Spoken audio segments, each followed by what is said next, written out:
Hi everyone, my name is Josh and I'm with my friend Maurice and we're both big fans of the manga series Slam Dunk created by Takehiko Inoue. A while ago, I had this idea just for fun to break down the stats of the game between Shohoku and Sannoh as shown in the manga.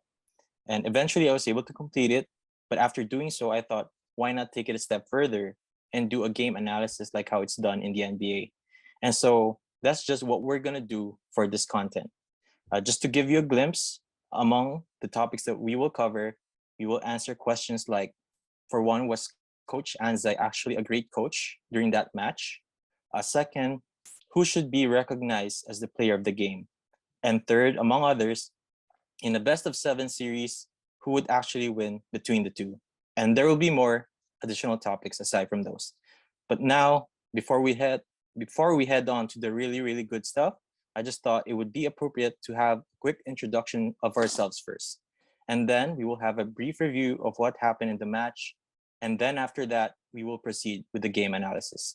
So please stick around and we hope you'll enjoy this content we have prepared. So again, just a brief outline of what we will do. What better way to introduce ourselves than through a quick game? Um, Maurice and I would, spend a bit of time just to have fun, just like a quick chat among friends, just to give the audience, like allow the audience to gauge whether we're interesting enough, knowledgeable enough to discuss this topic. So that would be a quick game, and then we'll delve a bit more into our history when it comes to basketball and the series Slam Dunk. And again, like I said, we will review a bit what happened in the series, specifically what happened during the match, and then we'll head on to the game analysis, and then we will end with some bonus topics. So again, I would like to welcome my friend Maurice. Maurice, how are you?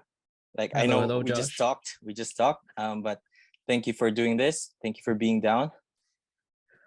Of course, anytime, Josh. Even with that 3 hour time difference, we will make it work. Thank you, man. I'm really thankful that you were down to do this with me. So tell me, like, what was your first impression when I pitched that idea to you to do game analysis of this match of for the for this series?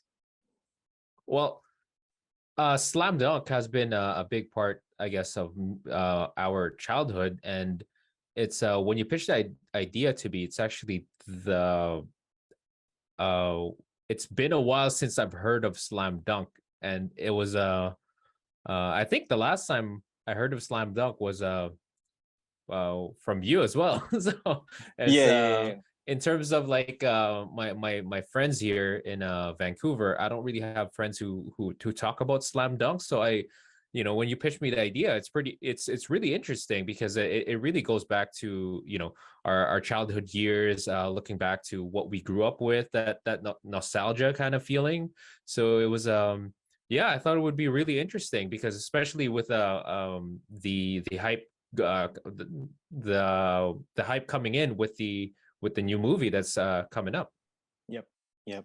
All right. So again, thank you for being down. Like, you don't know how much I'm thankful that you're willing to do this with me. Like, I didn't want to do it myself. I needed someone to hold my hands, and help me follow through with this idea. Like, I didn't want it to just be like a concept. I wanted to actually put a content out there.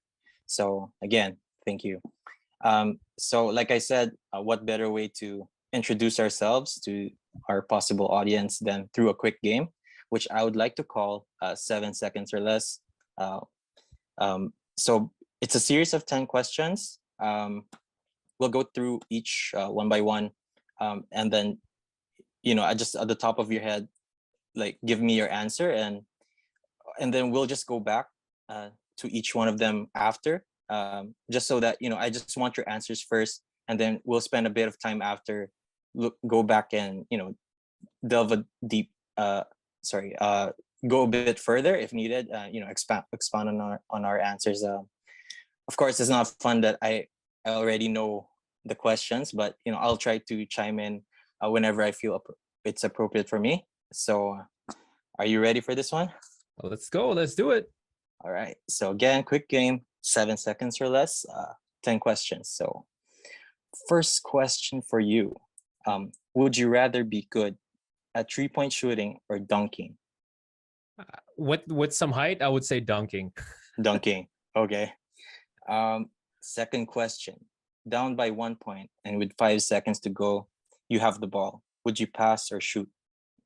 I unfortunately would have to pass. Good answer. So question number 3.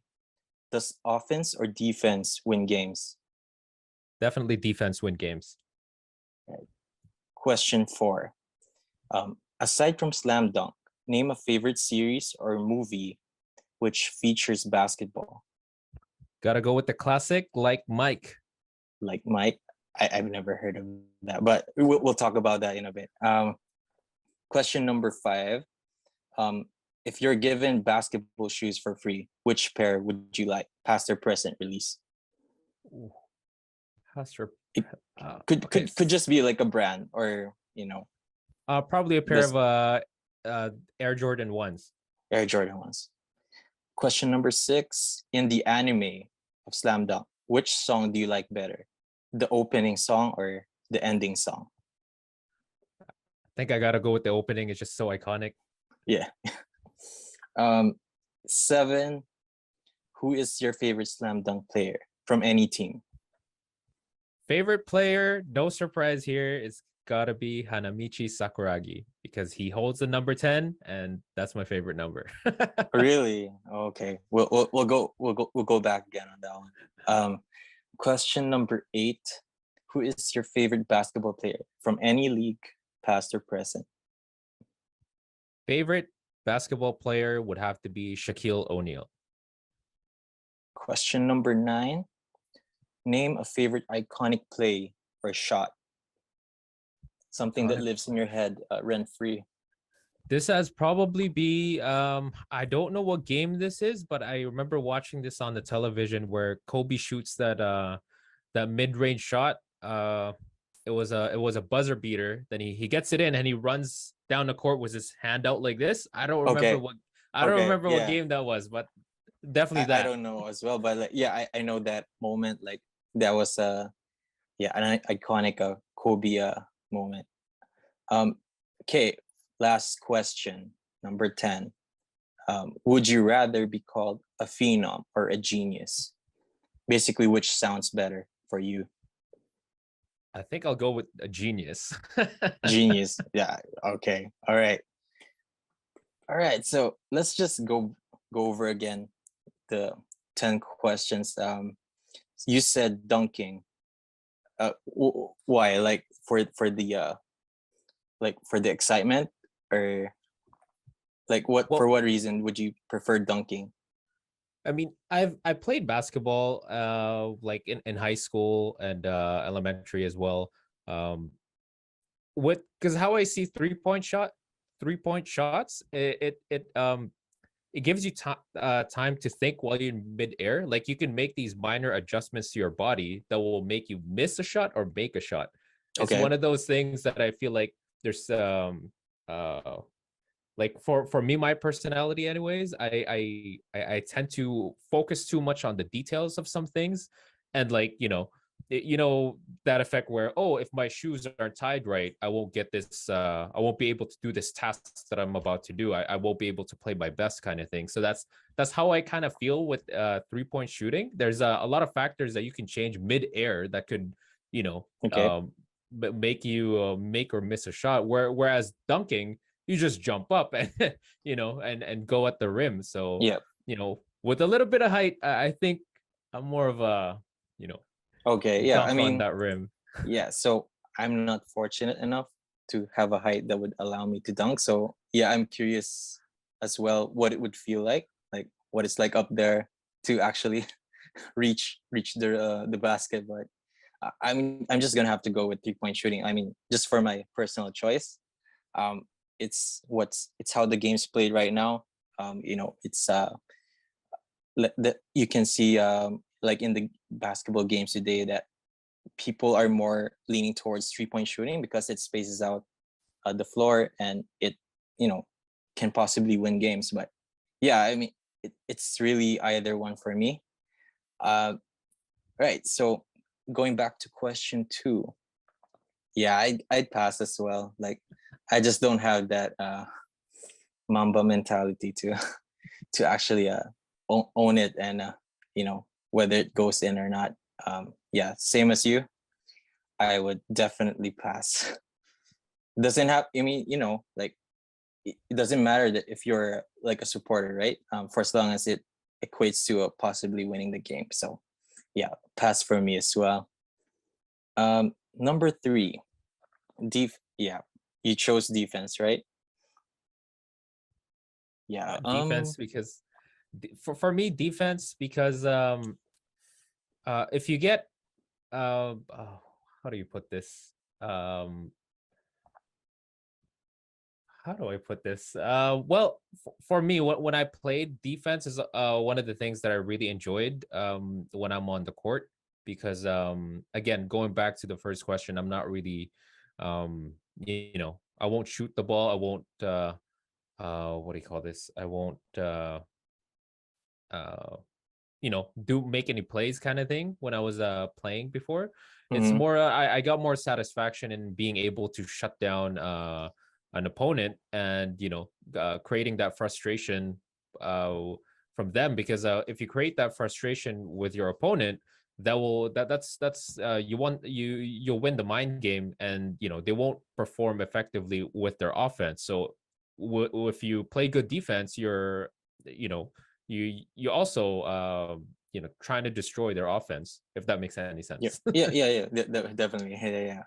Like, I'm on the fence on this one as well. Like, obviously, both are important, right? But if I really have to choose, then I had to pick defense as well. Um, Number 4, what you said, like Mike. When was that released, and who was the leading cast there? Like Mike, I believe this is early 2000s. This is by Lil Bow Wow. Okay. And I forgot the other kid's name, but um I'll tell you the premise here. Oh, he's okay. Yeah, he's just a brief premise. Yeah. he's uh uh Calvin Cambridge. There we go. That's his name. He's an orphan, and he finds these shoes, and Okay. on the shoes it says MJ. Okay. And then one night those pair of shoes were up in uh like the on a power line. I think that's a power line, and then Okay. lightning strikes, and then he uses them. Then he magically, gets like Michael Jordan, like Mike, abilities in basketball, and they Okay. a fictional team in LA ends up signing him, and yeah, and so on and so forth. Like a pros, or like, is it like a high school team? It's a pro team, a fictional pro team, and Okay. in the movie you would see NBA active NBA players part of the movie as well. I believe Okay. you'll see Allen Iverson, Dirk. Dirk is there, Jason Kidd. I mean Okay. it's So it's it's the early 2000s, so it's early 2000s. a bunch Okay. of those guys are probably retired already. Yeah.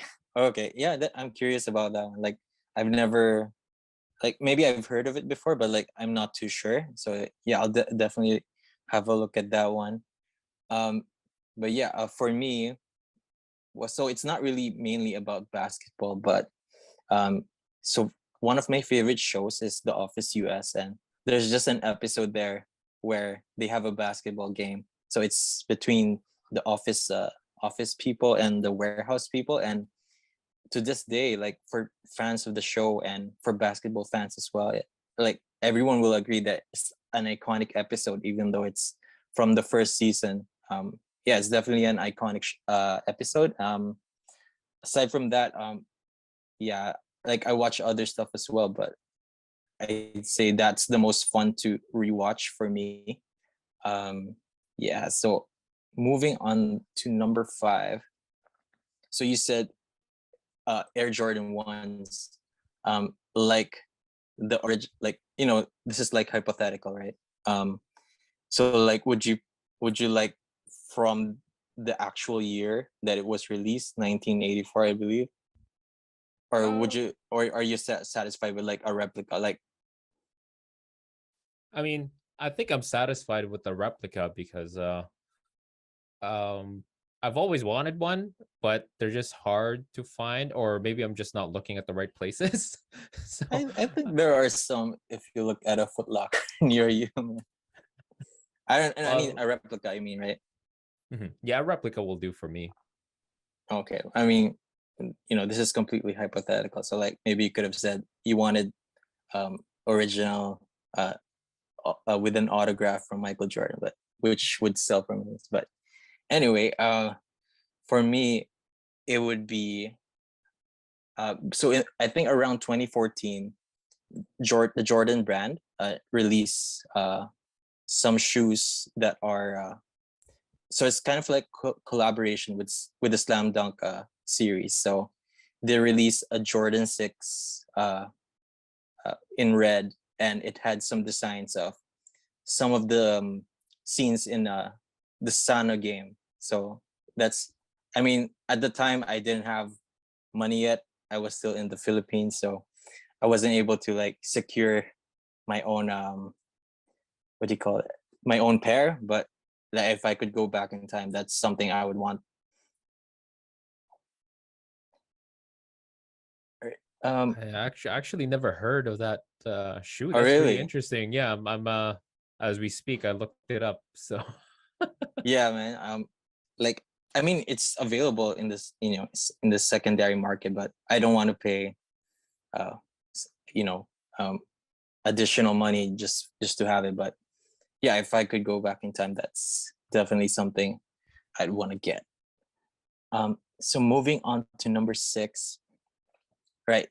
You chose for question number 6. You chose the opening song. Um, yeah, for me, it's hard to choose because both songs are iconic as well. Once the opening song, obviously for me, as a kid, it's a signal that I'm just about to watch an episode, right? So like it gets me all hyped up. But I could say the same as well for the ending. I don't know why, even though it's an ending song, it's still, I don't know, I get hyped up when I hear that ending song as well. So I'd say I'd say just to choose one, I'd pick the ending song. But like, just curious, like, did you like research what the lyrics are for both songs? Like, do you know what they're about? I think I have. I just can't recall. But definitely the first one. I mean, the first one, the opening one. I believe I looked it up before, but I just can't remember what the meaning is. Do you recall what the Yeah, yeah. meanings are? I mean, like, I don't really fully understand Japanese, so like I'm just relying on what I see in Google, right? So the first one, the opening song is Kimi ga suki dato sakibitai. I think it's basically uh about a guy, who's you know who's wanting very much to confess his feelings for a girl. Um, while the ending song is, I think, from the point of view of a woman that um, is basically like describing how her life changed because of a guy. So I don't know. I thought it was interesting choices um, for the show. Like, it's open to interpretation, right? Like, it could be from the point of view of Sakuragi, and I don't know if it's referring to Haruko or is it referring to like the game of basketball.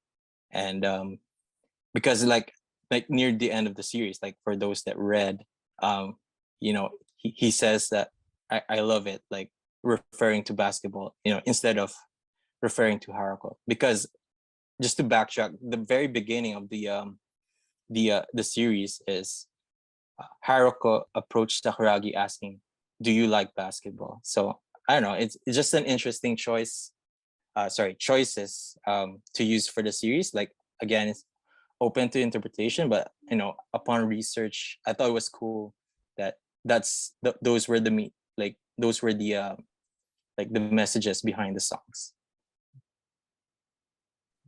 For me, like, well, why I chose the opening, because it's so nostalgic, just seeing the opening credits come in. Where you see the big scoreboard, or the camera panning down Yeah, to the yeah, yeah, court yeah. with like the fans, like, going like this. It's the Yeah, animation man. back then was not up to par as to what we see today. So that's just super iconic, just seeing that scene and hearing that song. So Yeah, that's true. Like, and I've seen a lot that try to replicate the intro. Like, I've seen like I won't call them parodies because some were really trying to replicate what was shown in the intro, and I I sometimes also see like videos online, like people playing basketball, and then they just put the intro song as well, kind of like as a background effect, and I thought it's cool. Like you can see that even today, slam dunk is somehow still relevant. There are people that remember the show, remember the song. So yeah, it's hard to choose between the two, but again, just I give a slight edge for the ending song. All right, so moving on to number 7, you said Sakuragi. Um, yeah, I guess you know, obviously the author like tried to give personalities for the main characters. But yeah, like you, I'd have to go with Sakuragi as well. He's the protagonist, and it's a joy and sometimes a pain as well. Seeing how he progressed from being a beginner to being a crucial player in the team. Like I cringe every time I see him make mistakes, commit silly fouls or whatever, silly antics. But yeah, that's the comedy part of it. And yeah, ultimately, it's, I'd say, like most shonen manga, it's like it's interesting, and I don't know, can I say inspirational? Like it's cool to um watch a character progress and become a better person, in this case a better player. um right, so moving on to number 8, it says Shaquille O'Neal.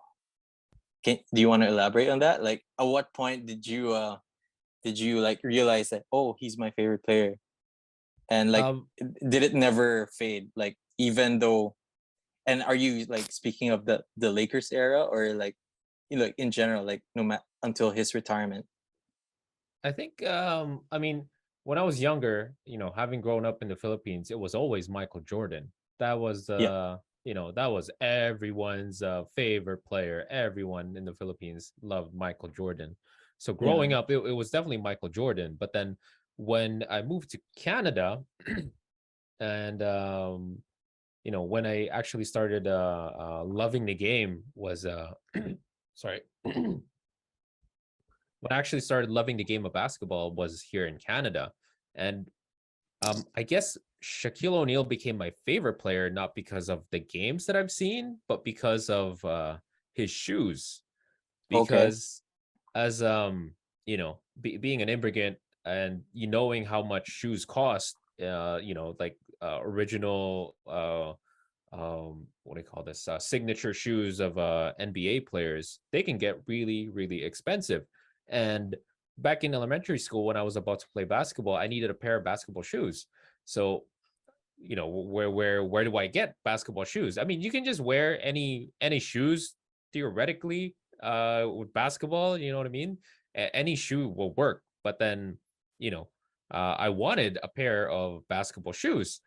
okay, So one day, me and my mom, we went to the mall, and we went to Payless. And okay, that's where no, was it Payless? Payless shoes? I think it was Payless or Walmart. Oh, no, I think it was a Walmart. It was okay, Walmart. all And right, I saw Shaq's shoes at Walmart. It's a white high cut shoes. I don't know what they're called, but then Okay. I got Yeah. they look like Air Force Ones. So All right. those are the shoes that I got, and then ever since, Shaq has been my favorite player. And what era? I would say when I actually started seeing him on TV. I mean, like actually see him play games, or because growing up, we didn't have cable. I didn't really get to watch basketball games. Okay. But when the time where I was able to watch some games, Shaq was with the Miami Heat. So I would say Yeah. his time during the Miami Heat. Yeah. Okay. So for me, like my favorite player, uh, growing up was Dwayne Wade, Miami Heat as well. Um, like we will definitely go more on that later, I guess, because like I have a specific. I wanted to discuss this particular stuff later. But yeah, like growing up, I'd have to say Dwayne Wade.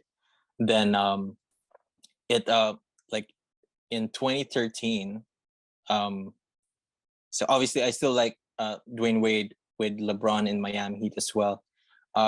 But in 2013, like that's when I started paying attention to Steph Curry.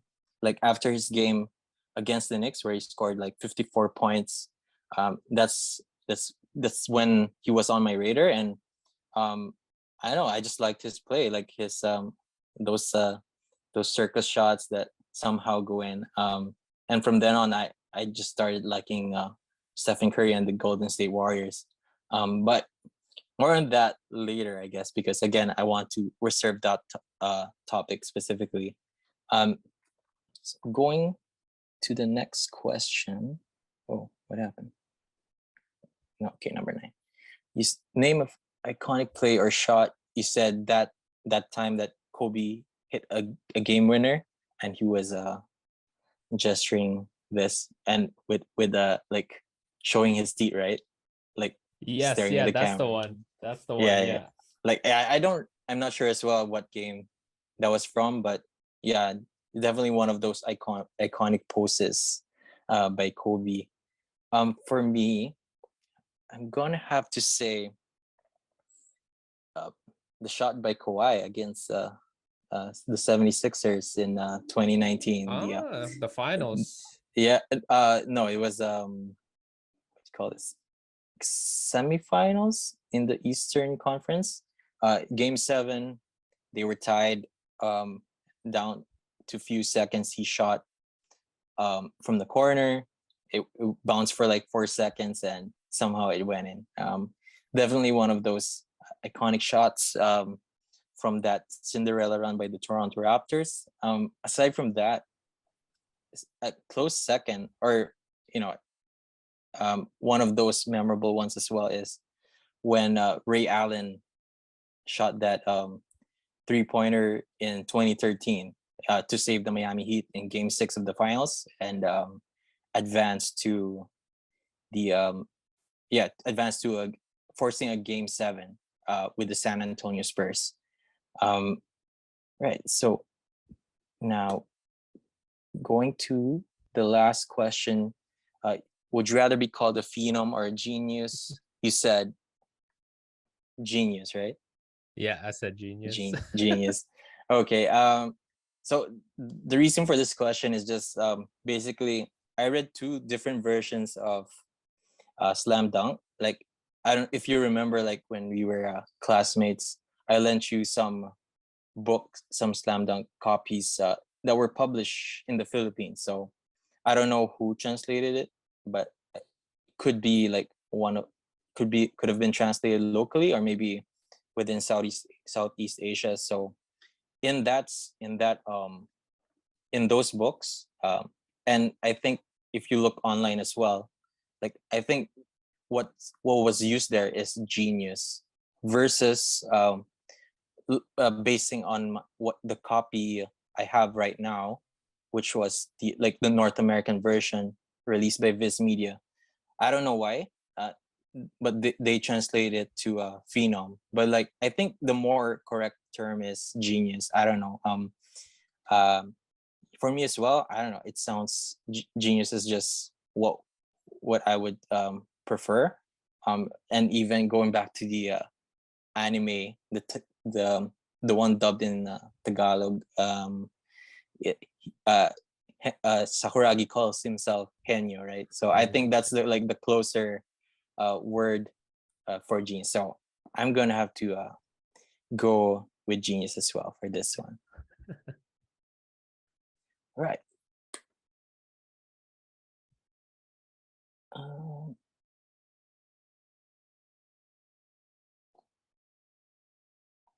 Okay, so now moving on to part number 2, which I would like to call, do you like basketball?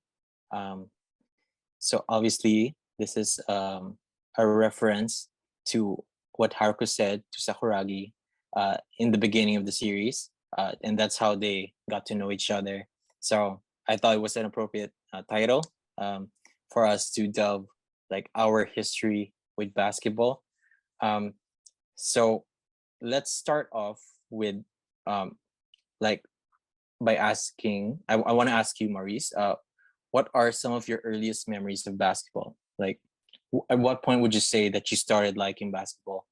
I mean, early memories, this really just goes back to the Philippines, where basketball is unofficially the national sport of the whole country itself. It's a Which is religion. a little, it's a religion, Yeah. which is ironic because we're not the tallest. We're not the tallest people, but I guess this goes back to the American influence that we had for many years. So it's been basketball has really been a huge part of the Filipino culture. So yeah, just growing up, it's the go-to game. Back in the days where kids would go out and play with their neighbors, with their friends. Basketball is just really one of the staple games that we would play, because every corner, every street has a basketball hoop. It's true. Yeah. The height may not be consistent with all of them. There's high hoops, lower hoops, or just like what do you call that?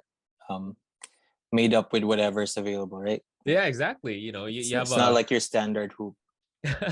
Maybe you have a backboard with like wood planks, or maybe a backboard with there isn't even a backboard, just the rim drilled to like a wall or something, and that's what people would play on. So that's just I guess the influence dates back to those childhood memories in the Philippines, in the streets. Just everywhere you go, there's someone playing basketball. Every alley, every street, there's kids there playing basketball in their own little area. So it's I guess that's my earliest memories, and just been a fan since. And I as a kid, like I said previously, Michael Jordan was my favorite player as a kid, but not because I guess I've seen his games, but more so because of the influence of the people around me. My family members would say Michael Jordan, and for some reason I always open up my mouth. I have pictures, like how MJ, when he scores or something, he does these facial expressions, or he sticks out his tongue.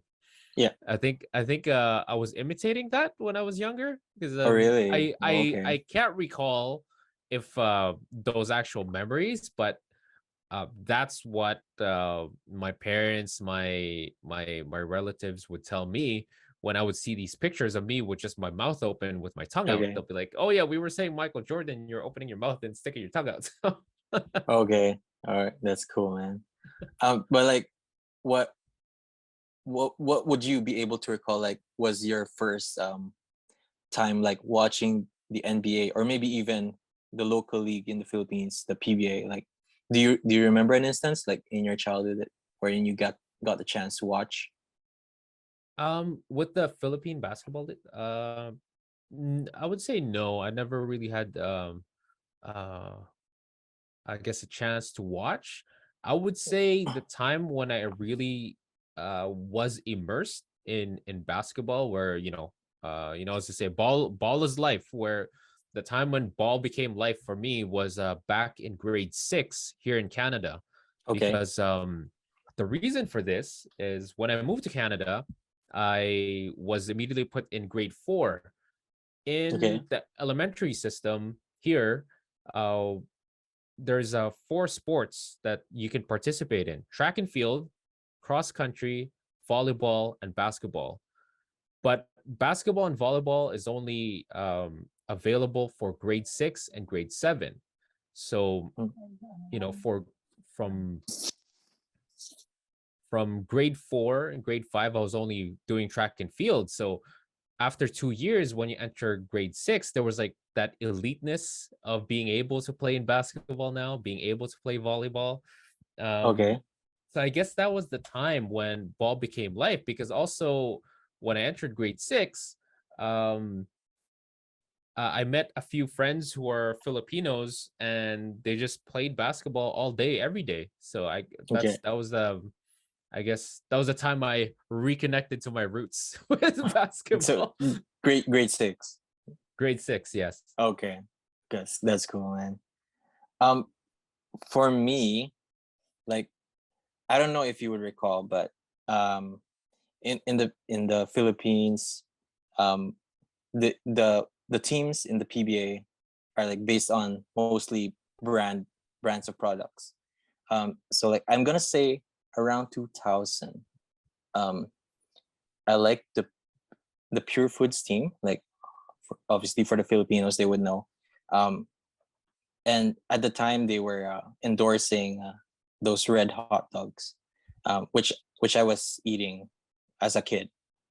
So just because of that, I like by default I was supporting the that team, Pure Foods tender juicy hot dogs. That sounded weird, but that's what they're called. I mean, I didn't watch. I mean, we watched a game once. It's between them and Alaska Aces, I believe, which for the viewers that are not aware, is a brand of milk. So it was hot dogs versus milk. Anyway, we watched the game live. Like honestly, I wasn't aware what was going on. I was just supporting for the the Pure Foods one because of the hot dogs. But aside from that, um, I would say the time that I was introduced to the NBA was around 2004, and I'm confident it was 2004 because that was the time that I started. It was the playoffs, and I remember seeing Kevin Garnett with the Timberwolves, Kobe and Shaq with the Lakers. On the East, it's the Indiana Pacers, Reggie Miller, and the Detroit Pistons. I remember Ben Wallace just because he had an afro. Like to be honest, like I didn't watch it. I didn't like watching it. I was supposed to watch, that Lilo and Stitch series. That's what I wanted to watch on Disney Channel. But I was with my grandfather. He wanted to watch the playoffs, so I had to. It was around that time that the Lilo and Stitch series would be showing, like around 10:30 in the morning. So instead of watching that, I was watching with my grandfather who wanted to see the NBA games. So that's how I got introduced to the NBA. But again, I wouldn't say I liked basketball at the time. Um, and I don't know, for whatever reason, like the following year, I just maybe by chance I saw some basketball channels and I saw Dwayne Wade, and he was flashy, he was athletic. So and again, we're from the Philippines, so we don't really have a default home team in the NBA. Like it's just whichever player we like, right? And then we by default we just support that team. And so it was at that time that I like Dwayne Wade, so therefore I like the Miami Heat. And from then on, I was whenever I can, I was watching their games. But again, I was a kid. I didn't, I wasn't aware of the technicalities of it all. It's just whether or not they're able to shoot or no. Um, and yeah, I like the LeBron James, Dwayne Wade, Chris Bosh trio. And then again, like I mentioned earlier, 2013, I started paying attention to Steph Curry, and from then on, I like the Golden State Warriors. And when I moved to Canada again, So I live near Toronto. So in 2019, everyone was hyped up with the Cinderella run of our Raptors that eventually won. So during that specific year, that's when I, was really, what you call that, um, really paying attention to our playoff run then. And I'd say I like starting there. I like the Raptors as well. So again, in 2019, I was conflicted because I was supporting for the Warriors, but then my home team here is the Toronto Raptors. So like, I was pretty quiet in social media because like I don't want to offend anyone. And honestly, I was really torn. I was on the fence because I like both teams, but unfortunately, only one had to win. So, and I know I thought it was a fitting win for the Raptors because it was really a Cinderella run. It was kind of like a David and Goliath story for a while. Um, and there will be haters that would dispute that, but yeah, Raptors deserve that. But anyway, I still like Stephen Curry, and thankfully, in the most recent playoffs, he finally was able to get that Finals MVP, well, which he didn't get uh, in 2015 because of Andre Iguodala, and then in 2017 and 18 because of Kevin Durant. Yeah. So I'd say it's more of in the recent years wherein I was really paying attention to how they play, um, and their strategies basically. So I'd say I'd really, to answer the question if I like basketball, yes, and I would say it's more recently that I will be able to confidently say that. All right, so Hold on. You said the Philippines doesn't have its like default team, right? Because we don't have an NBA team. But yeah, majority of Filipinos that I've seen, they like the Golden State Warriors. yeah, Here, question: if I think the Philippines will have its default team once that first pure blood Filipino enters the NBA. Do you think when that happens, do you think Filipinos will jump on that team where that full-blooded Filipino will go to, or will they stay loyal to whatever team they're following right now? what loyalty? It's definitely to whichever team gets a full-blooded Filipino first. Kai Soto, and Mhm. in the Raptors maybe we Yeah. don't know. But yeah, to answer your question, yeah, I think we would definitely pay attention to whichever team gets the first Filipino. I mean, of course, we already have Jordan Clarkson and Jalen Jalen Green. Green. Yeah. But yeah, it'd be interesting to see maybe Kai Soto or someone else gets what you call that, recruited Drafted. Yeah. by an NBA team. But we'll see. Yeah, I'm gonna say yeah, we're gonna support it. But aside from that, I think one of the reasons why a lot of players, a lot of Filipinos like the Golden State Warriors, and even in the 2000s era, a lot of Filipinos like the Lakers. I think it's because of the Filipino population in those cities, and so we have you would have relatives there, so maybe there's that connection that I have a relative there, therefore I'm gonna support um, that team, or I don't know, maybe. And I guess for Kobe, because he visited the um, the Philippines a few times, and there's a loyal fan base there, so maybe it's just because they like the player, and so they ended up supporting the Lakers. But for the Warriors, not so sure, but yeah, from what I know, right, there's a lot of people, a lot of Filipinos in the San Francisco area, so maybe that could be why. But aside from that, it's basically I'm gonna say it's because the Warriors had an exciting style of basketball, so they were likable. Um, could be that, I don't know. I'm not too sure, but that's my 2 cents on that. All right. So moving on to the second question. So when do you recall, like when you first watched the anime and when you first read the series? Sorry, read the books. Watching the anime, I can't really pinpoint when, because I Mm-hmm. was it was in the Philippines. I 100% know that it's in the Philippines, on the TV. Uh, that's all I can remember, and I can remember parts of the anime that I would, scenes of it, but I can't really put my fingers to when that time was. But yeah, that would be the first time I saw the anime, and I actually can't recall watching everything. I don't remember seeing the whole series itself. I think there was a point where I had to rewatch it somehow, and but yeah, as a Okay. kid, I don't think I finished the whole series. In terms of the manga series, the first time I read the series was because of you, Yeah, yeah, yeah, because you had the whole set. So yeah. I think that was back in grade 9 science class, or was it Grade science 10. 10? Science Grade 10, 10, right? yeah, Yeah. yeah, yeah. Yeah, Okay.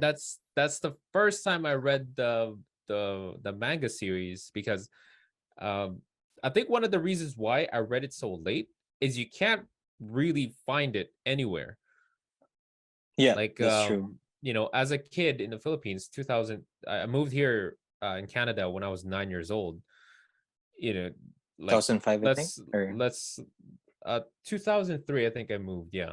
oh, I okay. think let's be honest. You don't really, when it's playtime. You don't read. So I never, Debatable.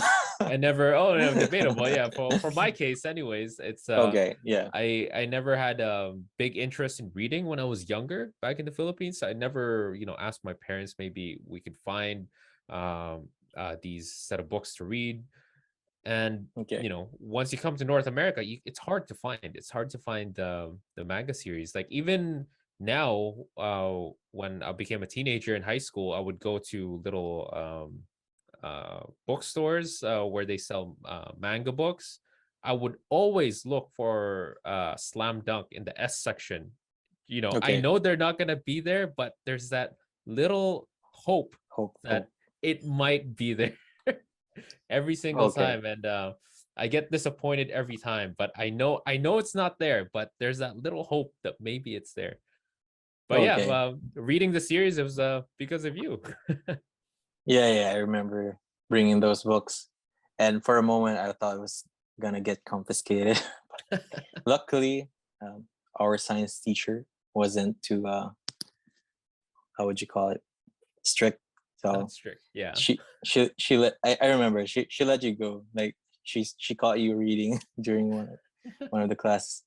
Um, so for me, um, I'm gonna have to say it was around 2003 or 2004 when I first saw the show again in Philippines. It was in a local channel, GMA.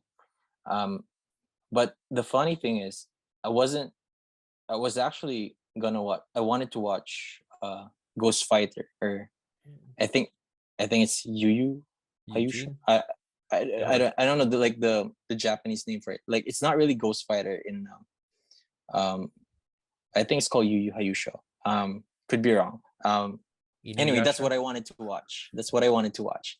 And then I guess they were just back to back, and I just ended up watching Slam Dunk, and I wouldn't say I got hooked right away. I can't remember, to be honest, but definitely that was the time that I first saw it, because I saw the credit scenes, that like the ending where Rukawa and Sakuragi were uh getting the rebound. So that was my very first memory of Slam Dunk in GMA. Um, and then I got to reading, I'd say 2004 as well. Yeah, I believe 2004, because I remember some classmates or some schoolmates that got that locally published books. Um, so I knew that they exist in book form. So I didn't buy it right away. And actually, it was my sister who got a copy first, volume 12. I remember that.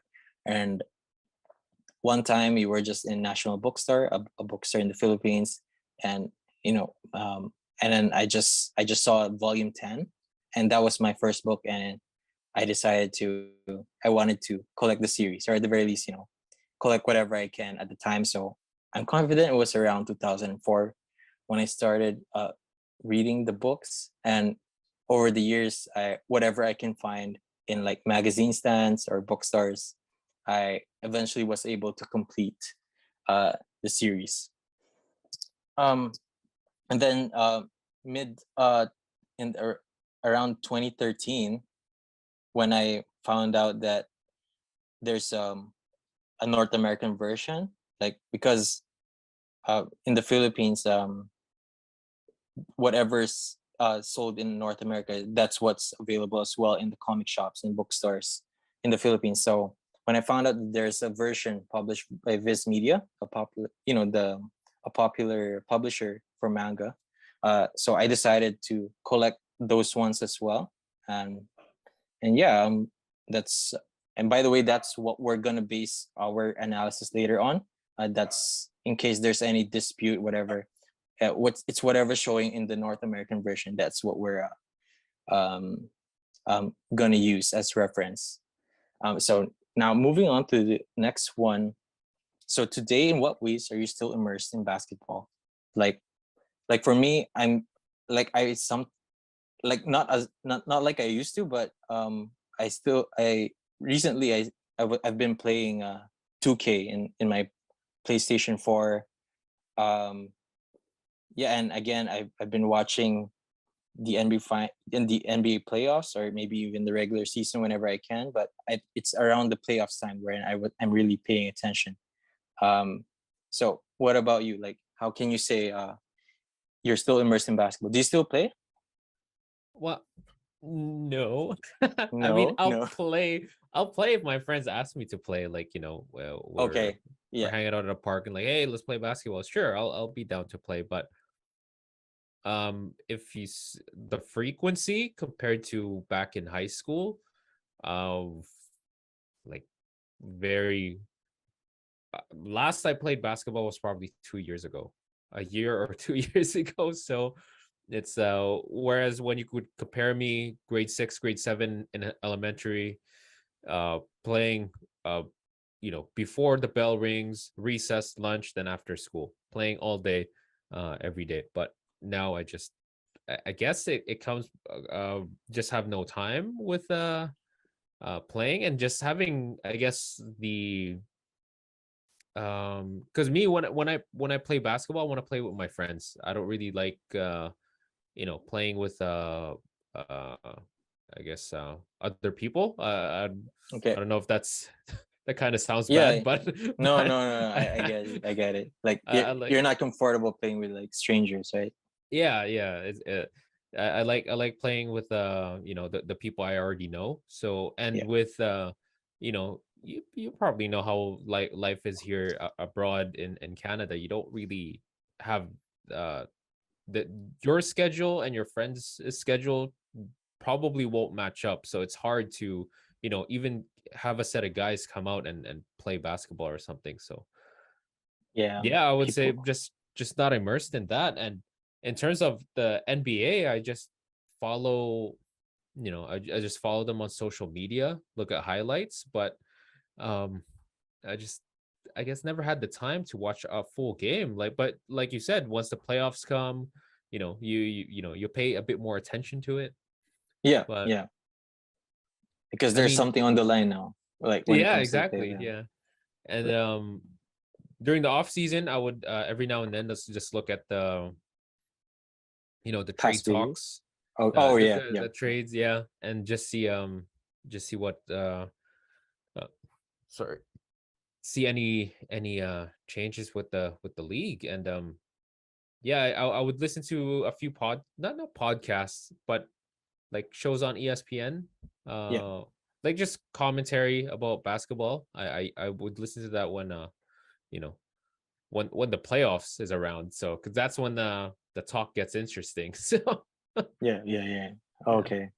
That's cool. That's cool. Right. So for the last one, um, what are the main reasons for creating this content? I guess this is mostly for me.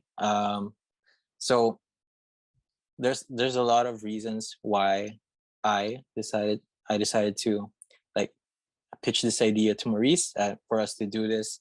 But I guess the main reason for me is just because I wanted to be able to say that I produce something, produce a content. Of course, with the help of Maurice. Without him, I wouldn't be able to do this. I didn't want to do this on my own. Um, but yeah, I just like the idea of being able to actually follow through on something and be able to actually produce some content. Um, Aside from that, yeah, I specifically chose slam dunk because it's a topic that's popular enough, but at the same time, I think there isn't enough content created about it, at least from what I can see online. And and then I tried to like pin down on a particular topic under slam dunk, which is I chose the the Sannoh game for one because in the manga this is the most detailed game. Like it spanned like 7 volumes, so there was enough material there for me to actually tally up the stats and for us to make some analysis, which we will go over later. Um, yeah, and it's a David and Goliath story, so it's definitely interesting. And this wasn't shown in the anime because the anime stopped just right after they completed the regionals tournament. This is now in the international, sorry, the inter high tournament. So it's national now. So yeah, I thought it's interesting that for us to be able to put it out there. Obviously, for fans who read the manga, they know what happened. But for those that have seen the anime but aren't aware of this, who haven't read the manga, I don't know. It could be like I thought it'd be interesting. Could be an invitation for you to actually read the manga, and it's not yet confirmed, but possibly near the end of the year, there's a new movie for Slam Dunk. It wasn't confirmed if it's gonna be about this game, but based on what I've seen in the teaser, based on what I've seen, what other people speculate online, it's actually gonna be about this game. So I don't know. It's just a perfect timing. Um, so yeah, basically that's it. I just want to put out some content on something that that I'm really passionate about, and at the same time, it's something that I don't think has been produced yet. So it's an exciting thing for me. So all right, so enough with our introduction, which spanned I think almost an hour. Which should have been like a quick intro, as I've said, but now we're gonna move on to part number 3, where I would just like to go over um, like what happened in the series, in the manga specifically, because again, it in the anime it ended just right after the regionals, and now in the manga it actually proceeded to show 2 games in the national tournament, and you only know about it if you've read the manga. So again, our focus here is only in the Sannoh match, and that's what we're gonna break down in a bit.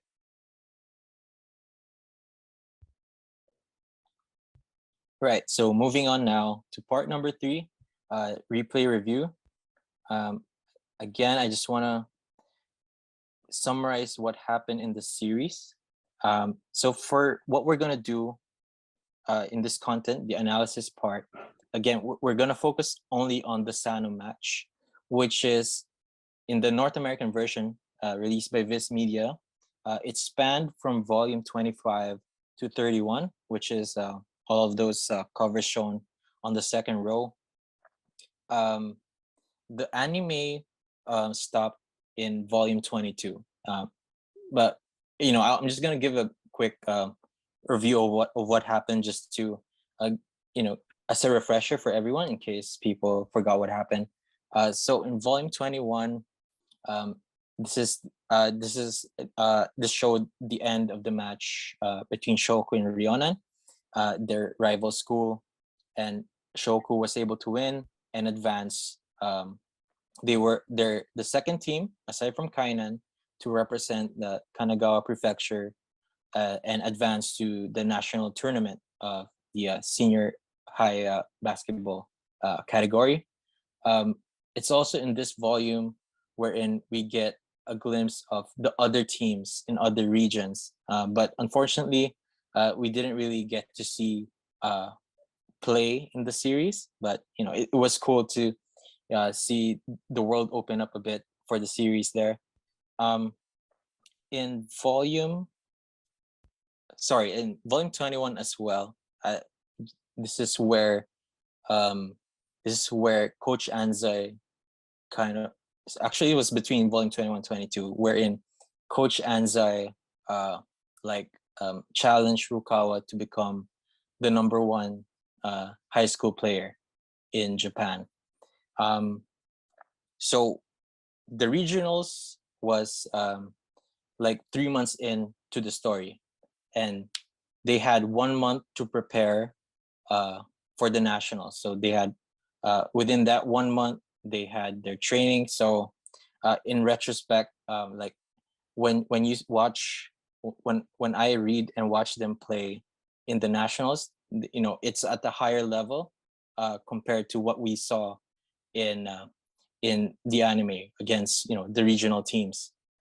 In volume 22, we get a bit of a backstory with Coach Anzai, who used to be a college coach. He was used to be known as a strict college coach, but eventually mellowed down and decided to become a high school coach. And here we can see a different level of intensity as the Shohoku team trained for the nationals.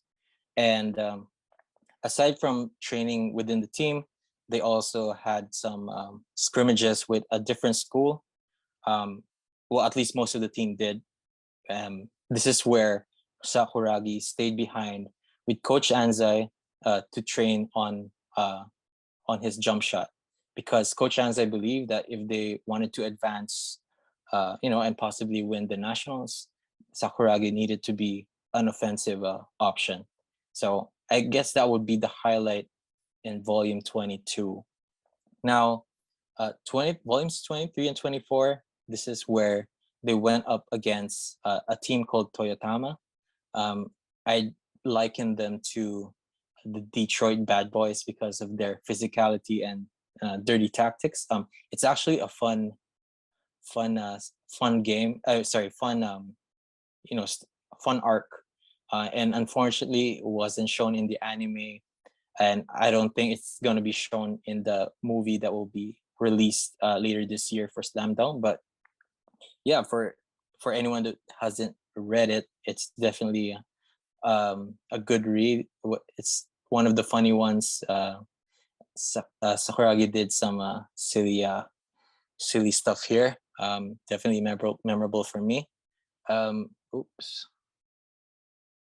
All right, and then now we head on to the Sannoh game. So, which again, as I mentioned earlier, spanned 7 volumes, and you can tell like it's the biggest arc just by the number of volumes that it requires to show the story.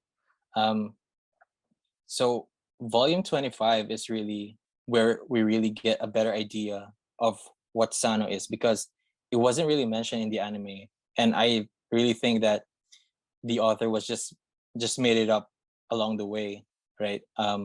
Like there was no setup early on that there's this ultimate team to beat. But yeah, from what we can read here in volume 25, it's basically being set up as a David and Goliath story, and I'd like to say kind of like an end game level threat, reference to the Marvel movie Endgame.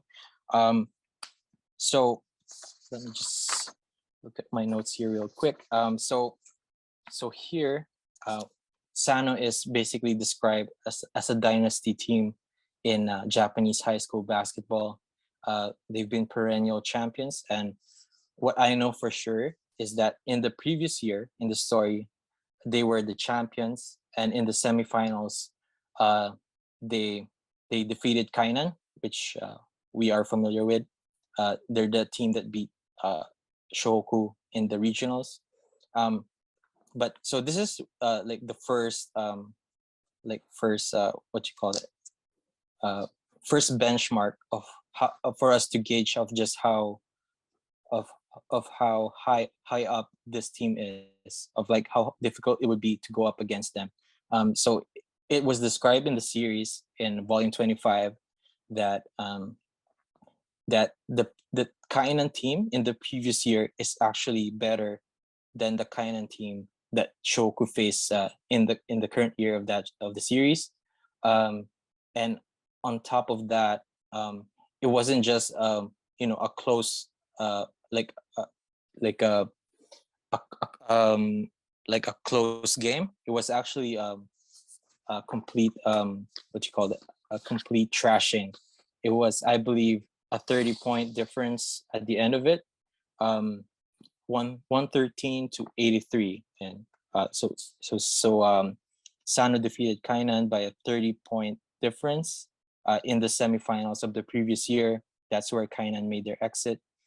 So that was the first benchmark. So there's this comparison, right? That Shoku had a hard time defeating Kainan, and the previous Kainan team was defeated by a difference of 30 points.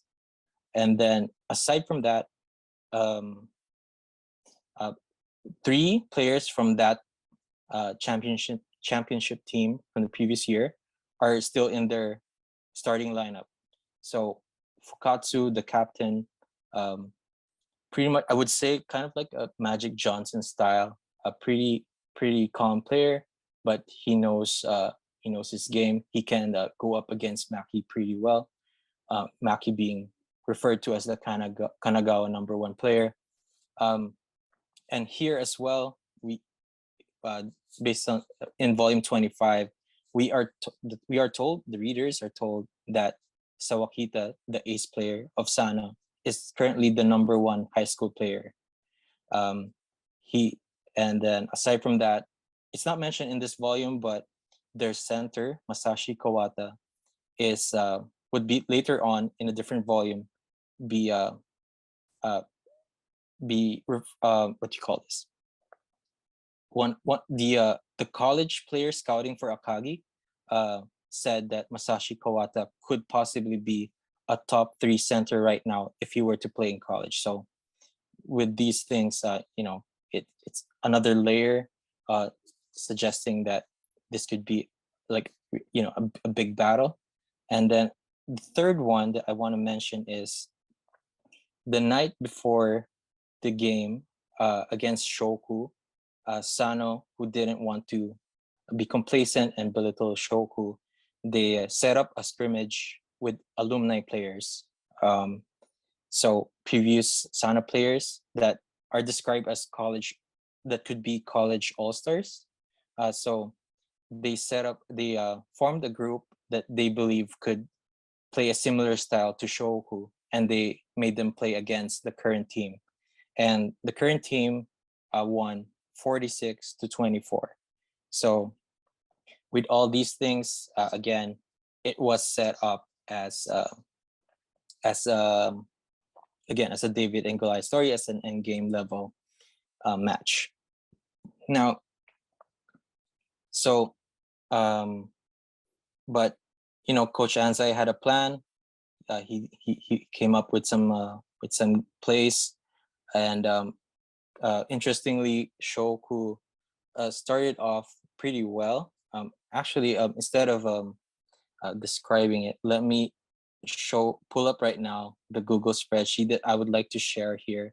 So again, I read volumes 25, 31, broke down the game, the match play by play. So I will share this Google spreadsheet link in the description of wherever this is posted, in YouTube, Spotify. I'll provide the link there, and let's go there now, actually. So this is a Google spreadsheet available to anyone who has access to the link. I have 3 tabs here. First one being the game summary. So every play by play, I broke it down. If it's a steal, a point, a rebound, a steal, assist, it's all here to my best ability. Like, I read those volumes 3 times, so hopefully everything here is good. And then, so if just to make this simpler, if you just want to look at the score progression, there's a second tab, the score summary.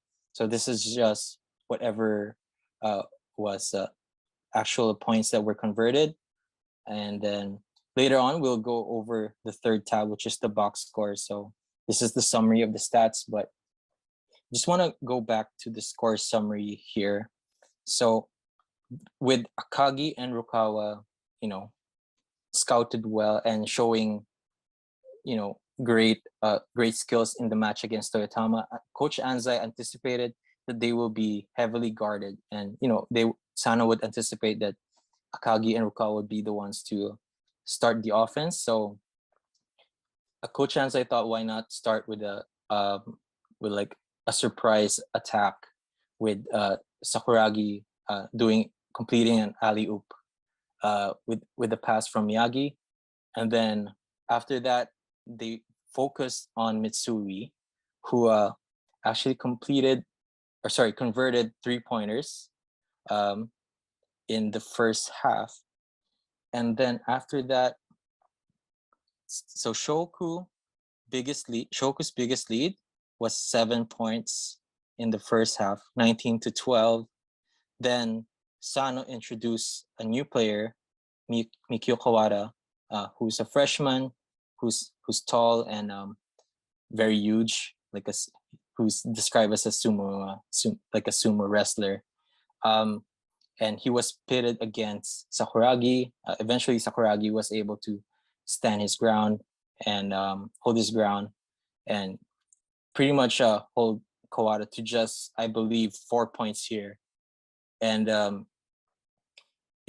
the first half, from what we know for sure, is that what was shown in the comics is that Shohoku was leading by 23-18 until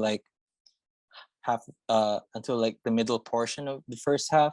Then it just didn't show what happened after. So what we know is that come the second half, the score is 36-34, with Shohoku leading by 2 points.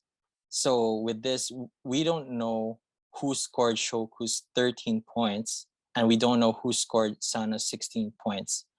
But yeah, just wanted to note that. And then this is in the second half is where Sannoh really showed their true capability. They went with their famous zone press offense, and they go on, I believe, a 16-0 run. 16-0 run. Sorry, let me just check my notes to confirm. Where was that? Yeah, basically, I believe it was a 16-0 run before Coach Anzai decided to call a timeout. So it was murder. It was massacre. Shogo didn't know how to counter their offense, and even though what you call this?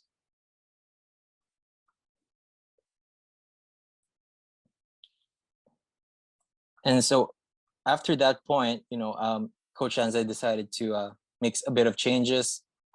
They eventually, Shohoku was able to breach the zone press, but they only showed it once, and for whatever reason, Sannoh just decided to stop using it and decided for a more a relaxed style of play. But even so, Sannoh still dominated, and even went by as much as a 24-point lead. So at this point, the Shohoku team was disheartened, um, and Coach Anzai decided to, pull out Sakuragi and, you know, um, told him the importance of getting the rebounds, and that's the key for them to make a comeback. And after this mark, you will just see that Sakuragi delivered. He got some offensive rebounds, eventually scored some points as well. This is where also Mitsui also took over, scoring like I believe three pointers. And if he missed, Sakuragi was there to grab the offensive rebound. And they were eventually able to bring it down to 8 points. And now here is when Sawakita, the ace player of Sannoh, decided to show his capabilities. He went on an 11-0 run on his own, which again brought the lead back to 19 with 5 minutes left into the game. So again, there was a feeling of devastation with the Shohoku team, but this is where Rukawa realized that he doesn't need to score. He needed to make some plays, needs to do some assists, and luckily he realized that. And again, for the second time, Shohoku makes their comeback again. And at this, I believe around where's that? It was near the end wherein Sakuragi made like a crucial save, but it resulted with him injuring his back. So that was like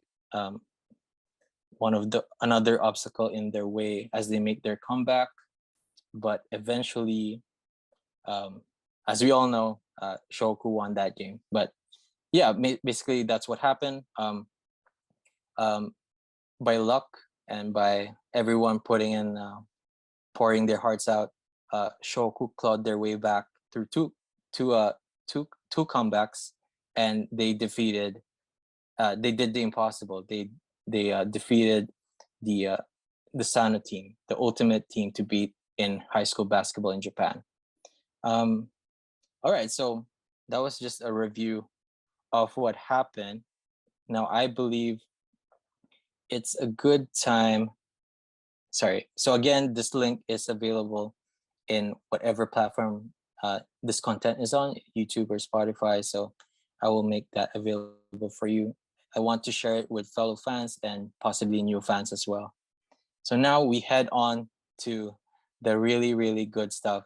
The main reason we made this content. So like, I don't know, after an hour of introduction, we now get to the really, really good stuff. So let's get down to this game analysis. All right. So Maurice, so the first question I want to discuss with you is, was Coach Anzai a great coach for this match and in general? For this match, I would have to say yes. I would have to say yes. Coach Anzai was a great coach in this game because from the standpoint of the players, like you said, this is a end game kind of matchup. You got really a stacked team against them. I mean, let's put it into basketball terms. Let's say it's Space Jam with Michael Jordan versus the what do you call this? The Titans? What was that called? In Monstars. The Monstars. Sorry, I apologize. Yeah, no worries. Yeah, the Monstars. It's a stacked team, and obviously during the game you got emotions, and that you can definitely see that with the players from the Shohoku players. Their emotions are high, but Coach Anzai throughout the game kept his cool, and like you said, there was a point where he had to take Sakuragi out to help him out in his play, give him some advice. I really think he was a good coach here because he saw through each of his players as to what their strengths are, and help them also realize where what part of their game they can capitalize on to eventually help the team get back from that 20 plus point deficit, which like you said, ended up them winning the game. So yeah, and then he had Yeah. a lot of tricks under his sleeve for sure. He had like you said, that opening play where it was a surprise play, and yeah, it was I think it was a very good coach. Yeah, yeah. Well, they won, so I guess we can say that. So I did list some pros and cons, and I'm gonna start with the pros, which which would suggest that maybe he is a great coach. So for one, in terms of preparation, like we saw in the series that um he reviewed the Sannoh tapes, or at least some games of Sannoh, and he devised a game plan, which we saw at in the first half at least, with the surprise attack and with Mitsui being the focus of the offense for a bit.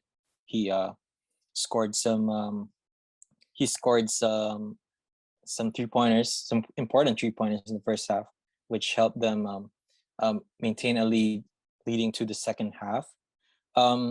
Also, he was aware that Sannoh was going to use Mikio Kawata, a freshman, a brother of one of the center, and he wanted to, and he was aware of that fact, and he exploited that mismatch between Sakuragi and Kawata. As shown in the series, Kawata is basically, only knows one move, which is to get under the basket and score under it. So he used that mismatch. Sakuragi was able to score a few points against him, and again, they ended up with a lead at the end of the first half. Aside from that, like at the beginning of the game, I guess it's something I guess you would look for in a coach in general, is he was able to give the players some pep talk, right? Like everyone was nervous at the start of the game. The crowd was getting to them. They know they're the bad guys here. So he talked to guys like Miyagi. Like he was nervous. He was doing some short sprints, and he told that why are you so afraid of going against a bigger guy? It was never a problem to begin with. Like it's been always like that. So what's the worry? And then he also like talked to Mitsui in the washroom, like saying, "Hey, I found out that they're placing a defensive specialist against you again. I guess they're afraid of your 3-pointers." And yeah, and again later in the game, as shown in this picture, you can see that he was at least for the case of Sakuragi, he pulled him out, gave him some words of encouragement, said that he's the hope of Shohoku possibly winning, making a comeback. I want to now go over the cons though. The first one being is, like, it seems like, well, again, this is this is a fiction, right? Obviously some of the things that happen in the story happen just to make it more interesting, but I just want to make a critique as if it was an actual game.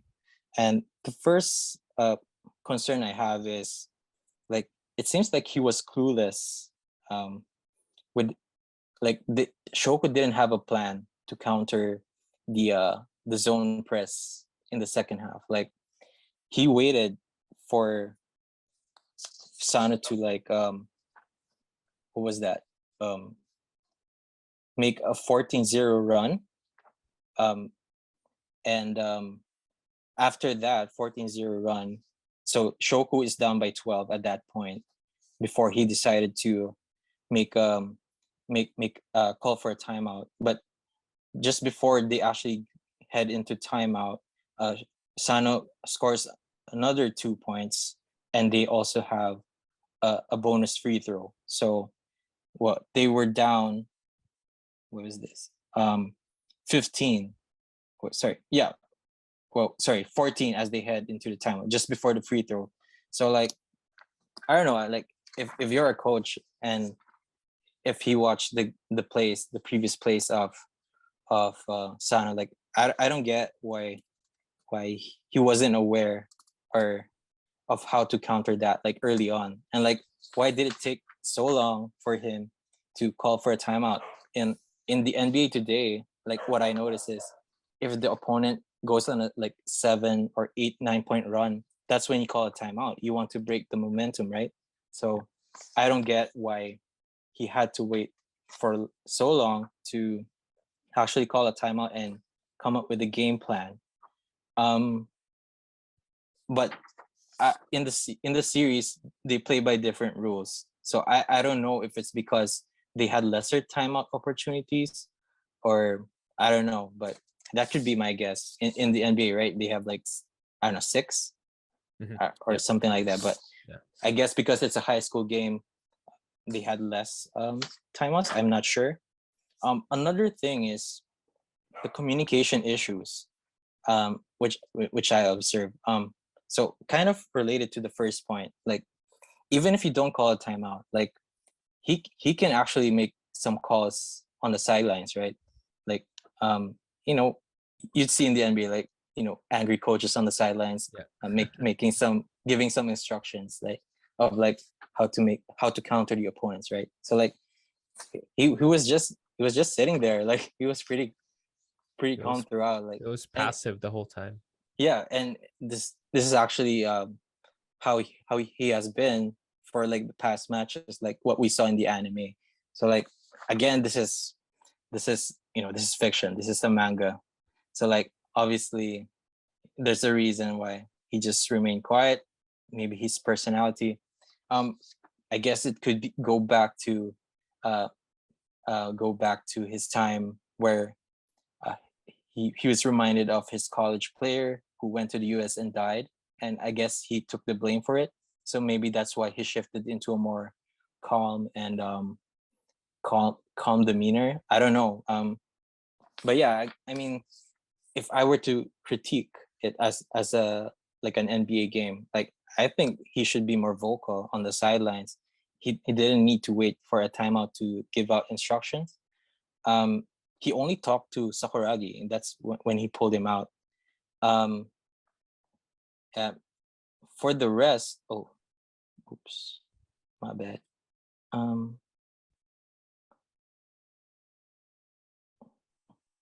for the rest, like he didn't really talk to the other guys. Like when Akagi was struggling, like he didn't say anything. Like when he was having a hard time going up against Kawata, being self-centered for a while, like that's because Akagi was trying to impress the scouts, the college scouts, right? Akagi was like in my opinion, he was like having an identity crisis in the middle of the game. Because for so long he was like one of the offensive weapons, and then he finds himself as I wouldn't say useless, but like just really up against a better player for the first time in his life. So it took Uzumi intervening for Akagi to get some senses back. Like it wasn't from Coach Anzai, it was from Uzumi. And aside from that, he was just watching the game too, right? yeah. And another thing is like for Rukawa, like he real like going back to volume 22, I think, or volume 21, 22, when he challenged him to become the best player in Japan, best high school player in Japan. Like he said, he's not yet better than Sendo, but like he doesn't say why. Like, oh, just figure it out on yourself. Like I again, like he didn't really give substantial advice. He just said to Rukawa, like, hey, become the best high school player. Like, you're not there yet, but like would have been nice if he gave some tips, right, of how to actually get there. Super vague, where But it's like you give someone a goal but you don't give them a map to get the goal. yeah. But luckily Rukawa realized that through some flashbacks that with that one-on-one against Sendo, that Oh, okay. It's offense is not just about scoring. It's also making plays, getting other guys involved. So luckily, with Rukawa making some crucial plays there in late in the second half, Shohoku won. But by thin margin, thin margin, thin ice. Um, what else?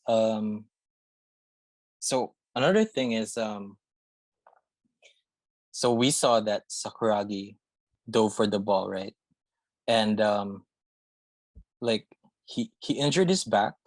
Um, at first he didn't, tell it to Didn't show it. everyone. Yeah. Yeah, but it was mentioned in the manga that Coach Anzai noticed something was wrong right away, but he didn't substitute Sakuragi immediately, and he even admits that he failed as a coach.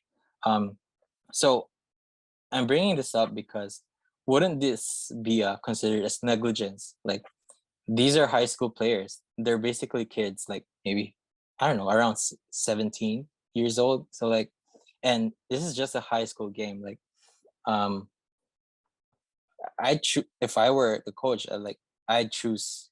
I would prioritize Sakuragi's health.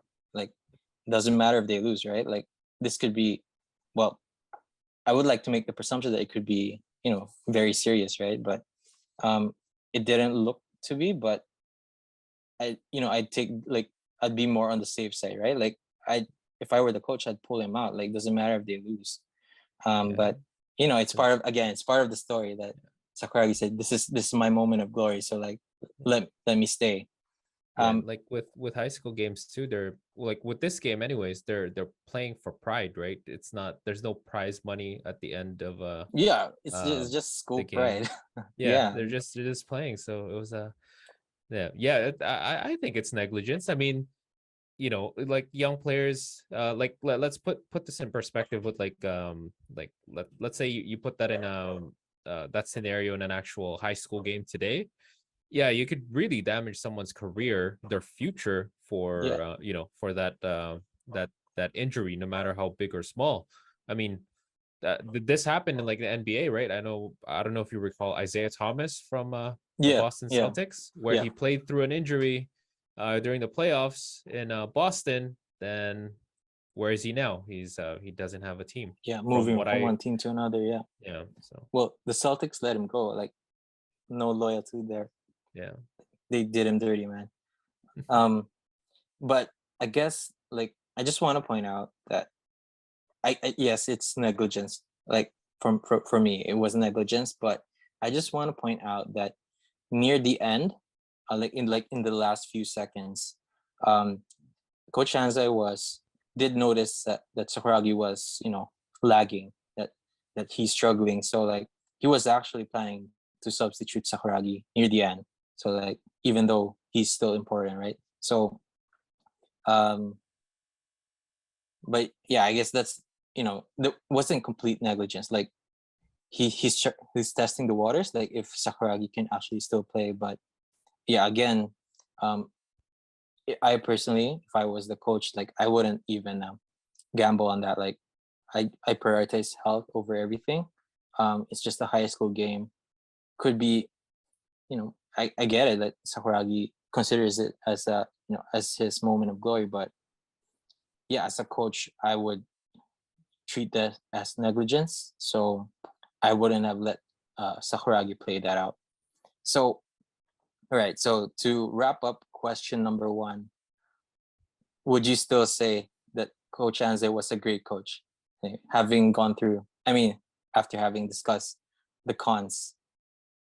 I mean, if we talk about results, yes, because again, these are they were up against a really stacked team, Yeah, and Shohoku was playing with a new lineup. If you think about it, because this is a this is a new lineup that he's playing with an experienced team with three starters from the last year who were champions, right? So if you talk about results, I would say yes. Like the result of this game, particularly, yes, I would say he is still a great coach. But Yeah. with all those you know, those other things we talked about, yeah, questionable. Yeah, yeah, yeah. Um, yeah, for me, yeah, like how you said it. The result was they eventually won. Um, uh, Coach Anzai definitely put some strings there to make that happen. He was as important as the players themselves. He's the man on the sidelines.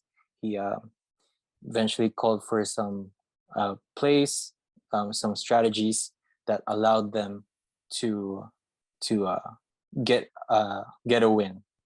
But again, there's some huge red flags here: communication issues, negligence as a coach. Yeah. So overall, I'm gonna say I give him a score of like a 6 of 10, just because those cons are for me are glaring. Like if I'm to treat it objectively, of course. But again, it's part of the story, and so you know that's why things happen as they happen in the manga series.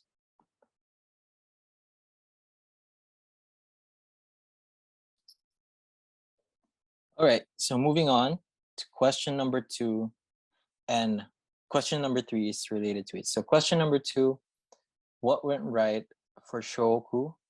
And then question number 3, who should we recognize as the player of the game? You go first, Maurice. Okay. Question number 2, what went right for Shohoku? I think what went right is Coach Anzai's plan went accordingly, in Yeah. a sense that he anticipated that they will go after their main stars, Akagi and Rukawa, which is what they did, which opened up the floor for for the other players on the court like Miyagi, Mitsui, and Sakuragi to make the plays in the early game. So I think that's one of the things that went really well for them, because most likely my assumption is the other team, they prepared for the attacks from Rukawa and Akagi. So they prepared for a style of defense to shut them down, to shut their kind of play, which is that's what they prepared for. But that's not what uh, Shohoku came out with in the early game. And yeah, again, I think that's what went right. I mean, that move kind of reminds me of Coach Popovich when Mm-hmm. he was coaching. I believe this is 2014 NBA playoffs. I think that's when Okay. the Spurs won. I Yeah, think that's 2014. Yeah. 2014. Yeah, where those games, they were uh for the Spurs. There's always that player who's the X factor. He's not he's not your he's not the Tim Duncan. He's not the, he's not the Tony Parker, but someone on the team will make the play where the other team will focus on their star player, but the points won't be coming from him. They'll be coming from another guy on the court. So, yeah. All right. Yeah, so overall, to answer question number 2, it's basically everyone needed to contribute to this win, not just the starting players. It also includes Coach Anzai, as discussed in the first topic, and even the bench players. When they're asked to come in for even for a few minutes, they needed to bring out their best. But I just want to focus on their starting lineup. Again, everyone pitched in some ways. Um, of course, obviously, Mitsui made some crucial 3 pointers, and we'll go over how many he actually did in a bit. Um, Sakuragi made some crucial offensive rebounds, which translated into second chance points. He even scored as well. And in fact, this is the first time that he scored in double digits. And Rukawa um, made some crucial assists. Um, in the crucial last few minutes. Miyagi did what he does best. Uh, Control the ball, move the ball forward, made some assists as well, and Akagi, acknowledged and accepted the fact that he can't be the offensive weapon for this game, and so he just did what he can to contribute. Um, Now, to answer this more, concretely, so now I want to bring out the stats of their game. So again, if you want to look at it, it's in the link I provided, the Google spreadsheet link. But this is the summary of their stats. So let's go over it one by one based on their jersey number. Number 4, Akagi scored 12 points, 3 rebounds, 1 assist, 2 blocks. Not his usual points, not his usual numbers, but these nonetheless, these were important, very helpful. Number 7, Miyagi, only scored 2 points, got 2 rebounds. He did make six assists though, and 2 steals. Number 10, Sakuragi. Now, this is some impressive stats, like for a beginner, right? And now for some context, player, yeah, he's only played basketball for 4 months, and he's playing at the national level, and he comes up with these good numbers. 14 points again. I believe this is the first time he scored double digits. 12 rebounds.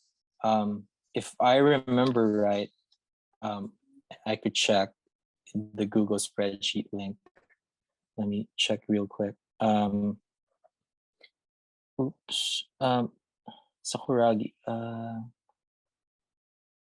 I just want to see the offensive rebounds count. So of the 12 rebounds he has, he got 8 offensive rebounds, which I think was helpful.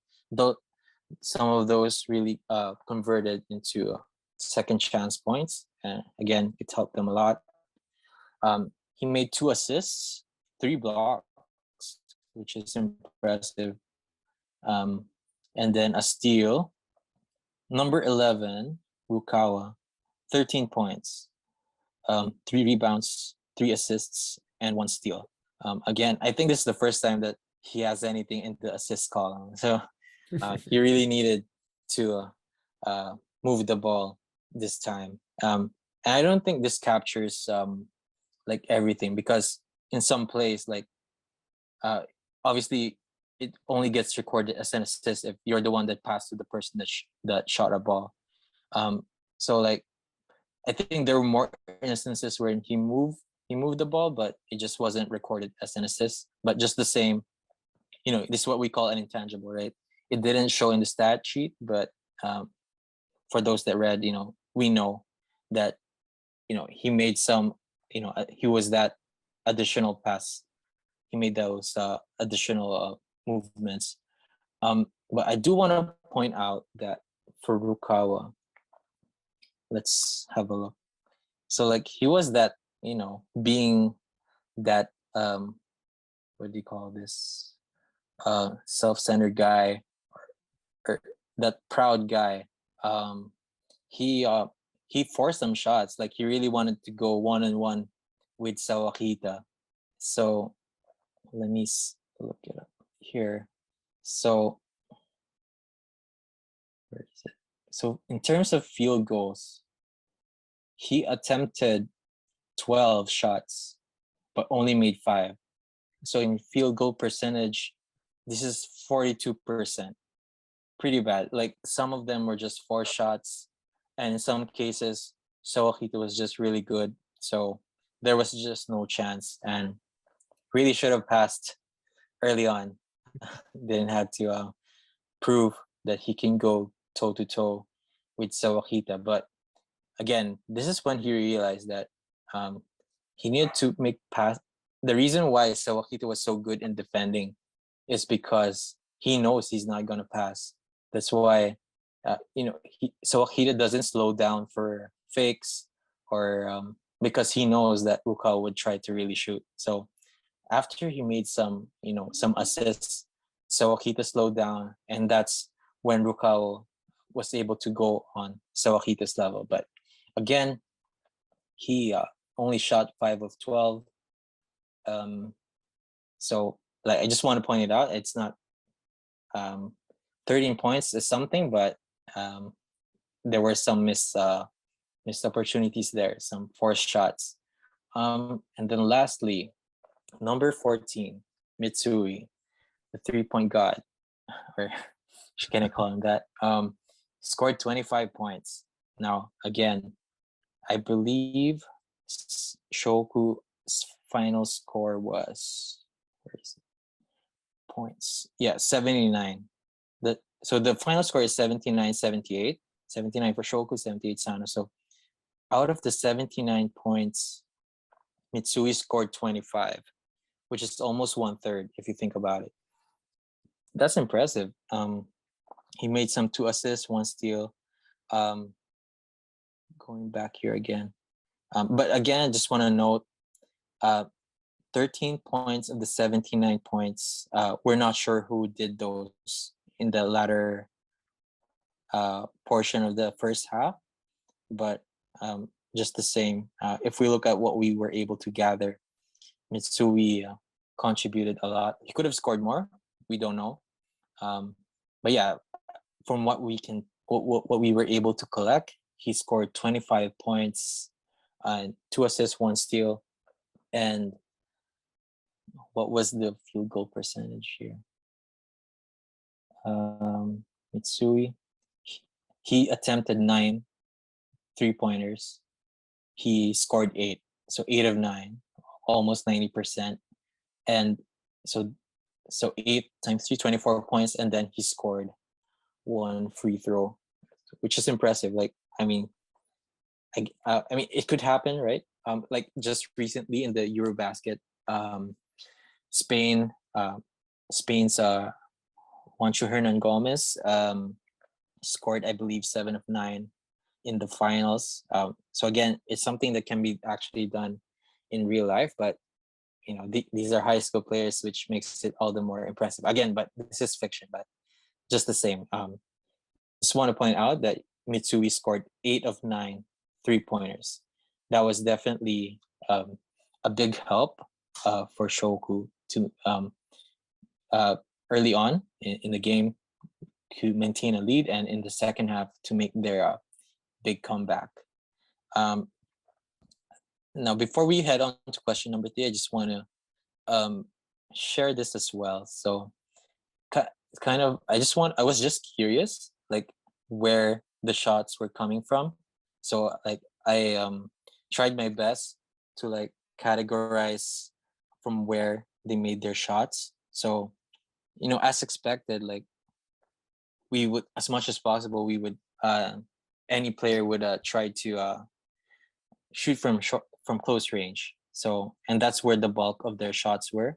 They attempted 23, made 14, so about 61%. Mid-range, not a lot. 2 of 8, so 25%. Long range, 9 of 11, so 8 of those from Mitsui and 1 from Rukawa. Quite impressive, 82%. And then from the free throw line, they converted 7 of 8. Now, again, this is, as I did my best, based on what I can see in the based on the on the comics panels. But some can be subjective. Like for instance, Akagi made a turnaround shot. But I'm not too sure where he was at the time when he made it. But like from what I know, Akagi being the typical center, like in the 90s, he's most likely in the short range. So that's how I recorded it. Having and the reason why I'm saying that is because what's interesting with the mid-range stat is the two shots converted from mid-range is surprisingly made by Sakuragi, the amateur. Like he's the only one who made those two mid-range shots. I thought it was cool. That's why I just wanted to point that out. All right, so now having gone through all those, time to head on. So again, just to summarize question number 2, I thought, it was an all-around effort from everyone. They pitched in whatever ways they can to get that win over Sannoh. So having looked at the stats, let's now try to answer question number 3. Who should be recognized as the player of the game? Now, I don't know if there's a formula, mathematical formula, that is used by experts to like decide who gets to be the player of the game in the NBA. But what I do know is, like, for the finals MVP, 11 members of the media gets to vote. Now, how they vote, how they make that vote, I don't know. Could be like subjective, could be partially based on stats, I presume. But like, I don't know if they use a mathematical formula, or is it based on gut feel.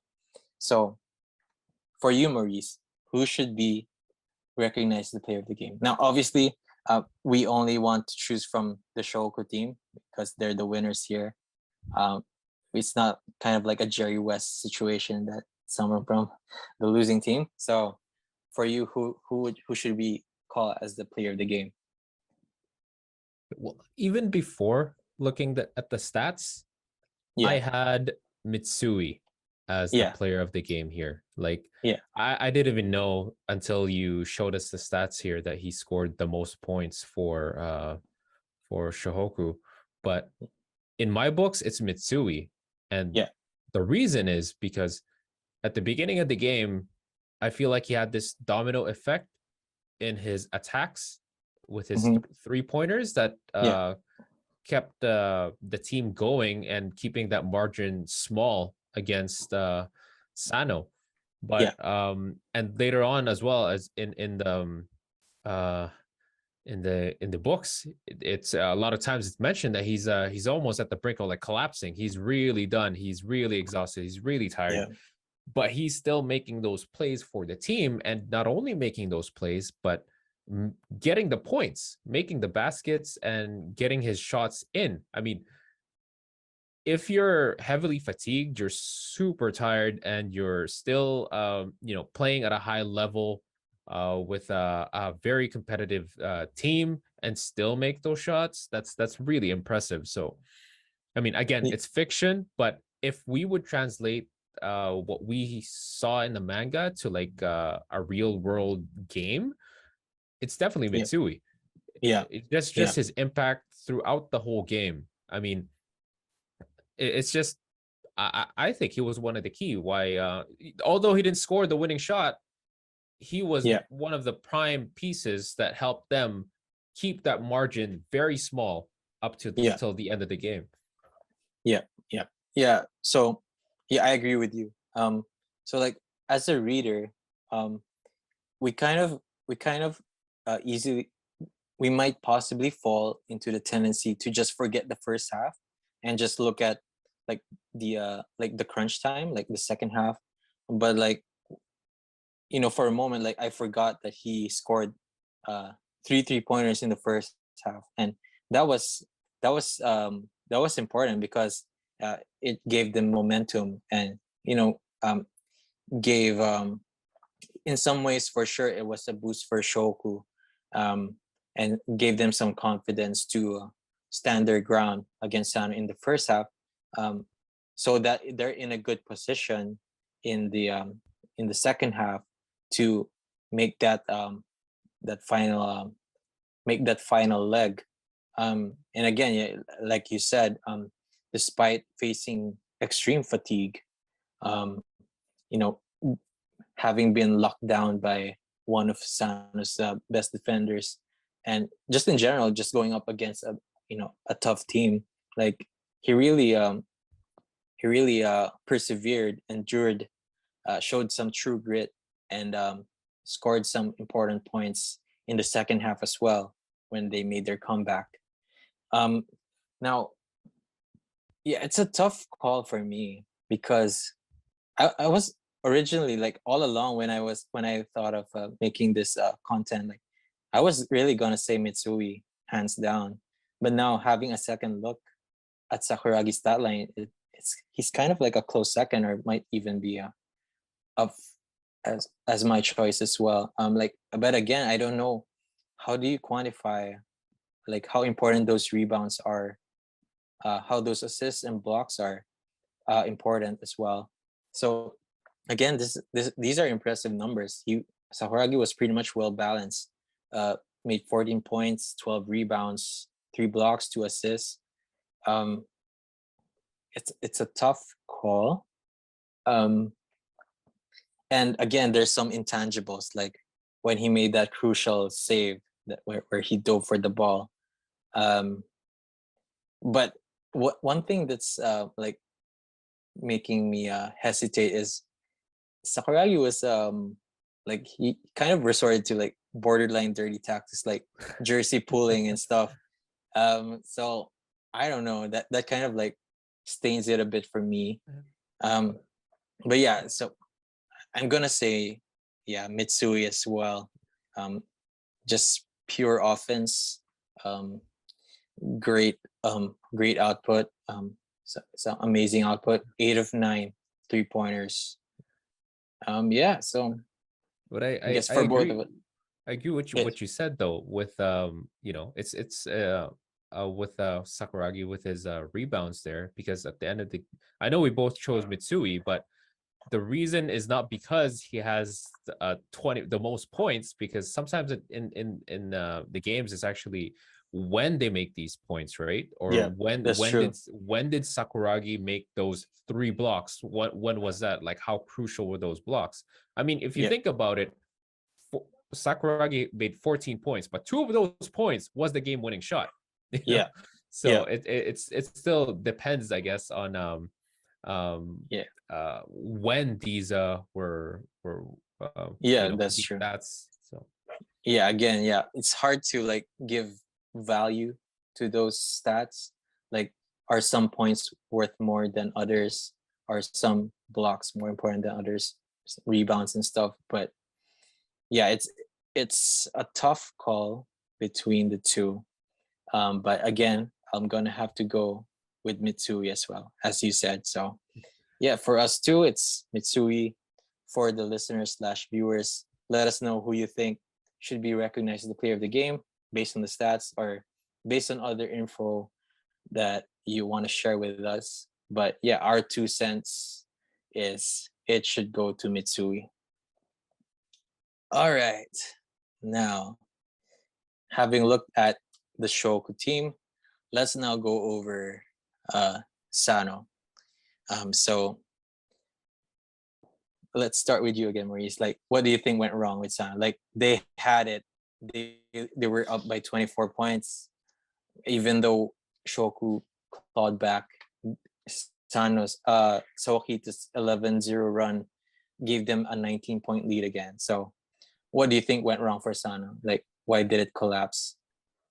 well, to put it short, yeah, they blew it. They blew they had this game, it was going their way, but Yeah, they just blew it. And I think you mentioned this game, like one of your best one of the memories that you have for like a NBA game.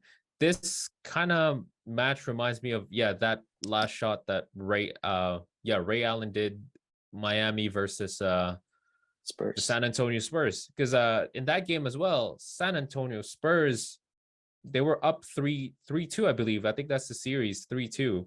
They were Yeah, there. They had they had a healthy lead against Miami, and they could have won the championship, but they blew the lead. So okay, to go back to here. So yeah, I really think they blew this lead. I mean, but I think what went wrong though is not because their players were not good enough. I mean, don't get me wrong, their players are very well prepared for this game. I mean, having come off uh you know, a championship team the previous year, the experience that they had, but I think they just prepared for the wrong Shohoku team. Yeah. They were not prepared. Uh, they did not prepare. They were not prepared for what they saw, Yeah. because uh in one angle, Sakuragi, like you said, only been playing for 4 months. I mean, and he's a very unorthodox kind of player, right? You said he's Yeah. resulting to dirty tactics and all that. And I think they just had trouble, um they just weren't prepared for that kind of play of what they Yeah. saw against the team. Yeah. And that resulted in them eventually blowing that lead. But they really had it in the bank. They had it there, but things happen. And Yeah. Yeah. That's true. All right. So I did put some. I wrote down some notes as well, but before I head on to that, um, I just want to go over the stats of Sannoh. Um, so again, going by their jersey number. Uh, so again, obviously they almost won. It was just, I'm gonna say it's luck that Shohoku somehow pulled the win there. It was for Sannoh to win, but they uh, they collapsed. They dropped the ball there. So again, so let's first look at the stats, um, and then I'll go, and then we'll discuss like what went wrong for Sana. So number 4, Fukatsu, the captain, only scored 5 points. I know it's one jump shot and 1 3-pointer, but he did make 8 assists and 1 steal. Now I want to. Now he's the pass first kind of guy, but I just want to give some value to these 8 assists to give some perspective on it. Let me see. So I don't know if this is recorded in the NBA. I don't think it is.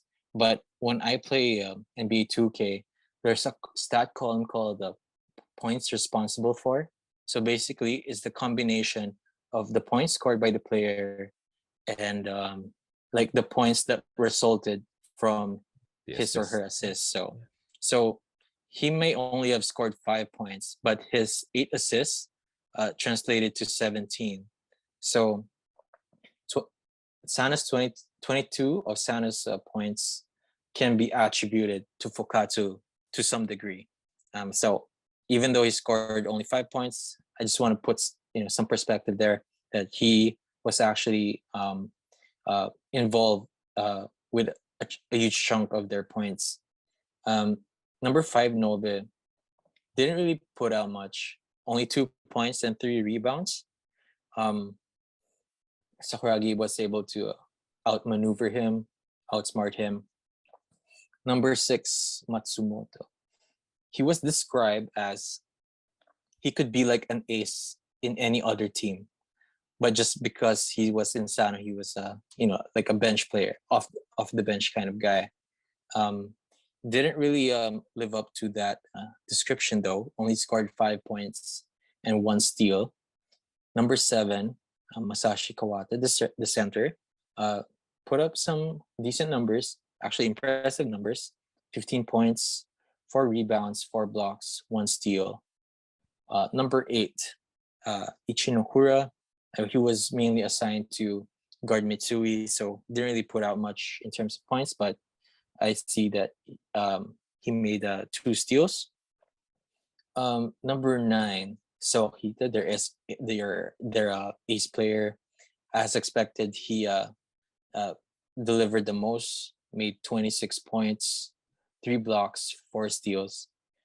Really, for a moment there, really just really showed he was the best guy out there. Outplayed Rukawa, and even that there was this moment that he went 1 against 3 players and he still made that shot. Yeah, impressive. And number 15, Mikio Kawata, again the freshman. Um, he, the coach of Sana, was really not expecting them to lose. So, oops. So that's why he got some playing time, but up against Sakuragi, wasn't able to do much. Only scored 4 points. And in the last few seconds, he had the chance to actually um, score 2 important points, but Sakuragi blocked his shot. So it wasn't an impressive debut for him there. Right, and I just want to bring up the scoring as well by zone. As expect, so looking at the field goal percentages, these are actually good numbers. So like they can pretty much shoot from anywhere, but mostly from short range. So 19 of 26, which is 72%. Mid range scored 5 of 7. Long range, they only attempted 3, but they made 2. And my gut feel is if they wanted to, they would have scored more. But they just didn't. They scored 2 of 3 there. And then from the free throw line, they scored 3 of 3. Now, going back to answer the question, okay, let me look at the notes. So I can name 3 things that I think kind of caused their downfall. One of them being is that they rely too much on the 1-1s with Sawakita. And I mean, I get it. He's the best player. And for a moment in the second half, he scored 11-0 by himself. No assists whatsoever. He just outplayed Rukawa. But after that, he made 2 turnovers, missed 2 shots. And yeah, that's one of the problems that I see. Like they were too confident with him because he's the ace player, he's the best player in Japan. And what I should think they should have done is use more screens. And if it was possible, he should have made some assists. But he didn't. Again, it was just overconfidence with Sawakita, which resulted to some missed opportunities there. Another thing is what I don't understand. Like, well, again, this is fiction. There's a reason why this happened, but I believe it was less than 8 minutes to go. They subbed out Nobe, number 5, and they put back Mikio Kawata because they wanted to assign Masashi Kawata, number 7, on Sakuragi, and they wanted Mikio Kawata on Akagi. Maybe because of height, maybe because of his body. Maybe they thought that they could at least keep Akagi away. But I don't get it because he's inexperienced compared to Nobe. And because of that change, Akagi was able to score a few points, some important points late in the second half when they were making that second comeback. And yeah, and like in the last few minutes, yeah, there was actually an opportunity for Sannoh to bring back Nobe in, like when they were just up by 5 points. I think that was, it would have made sense to bring back Nobe in because when it comes to this crunch time, like you'd rather go with someone with more experience. Like maybe he doesn't have the height, but at least he's got the composure and experience you'd expect from someone who's already played before. At least try to guard Akagi, right? But for whatever reason, again, I guess because of just for the story, they just kept the freshman Mikio Kawata for the last 8 minutes in the game. And number 3, I guess, is they just never use Fukatsu enough. Like he's the pass first kind of guy. I believe he could have scored more. He could have bodied Miyagi if he wanted to. He could have posted up, maybe even drive by himself, or even ask others to make assists for him. I believe I'm confident he could have scored more if he wanted to, but for whatever reason he didn't. So yeah, those three things I think are the reasons why Sannoh somehow just collapsed. So one, overconfidence with Sawakita. Um, j- I get it. He scored most of their points. Just so happens, unfortunately, he you know there were some missed opportunities, two turnovers and two missed shots consecutively, which was actually the start of Shoku's comeback um, late in the game. Second is they used an inexperienced player in crunch time instead of going with number five Nobe, and number three is that they didn't use Fukatsu enough. So those are what the reasons I think Sano uh, um, just dropped the ball there. Oops. Um, right now, moving on to question number 5, which I think is related to question number 6. But let's first answer question number 5. And there isn't much discussion to it, I guess. But maybe there is, maybe there isn't. But do you think Shoku's win was a fluke? A resounding yes. Sounding yes, yeah. Yes. I mean, yeah. That's the short answer to it. Again, like I said, it was in volume 25. It's pretty much set up as a David and Goliath story, like a Thanos level threat, an end game level game, um, and I mean, Sano went up by 24 points, um, and they even when Shoku made a comeback, they even brought it up to 19 points.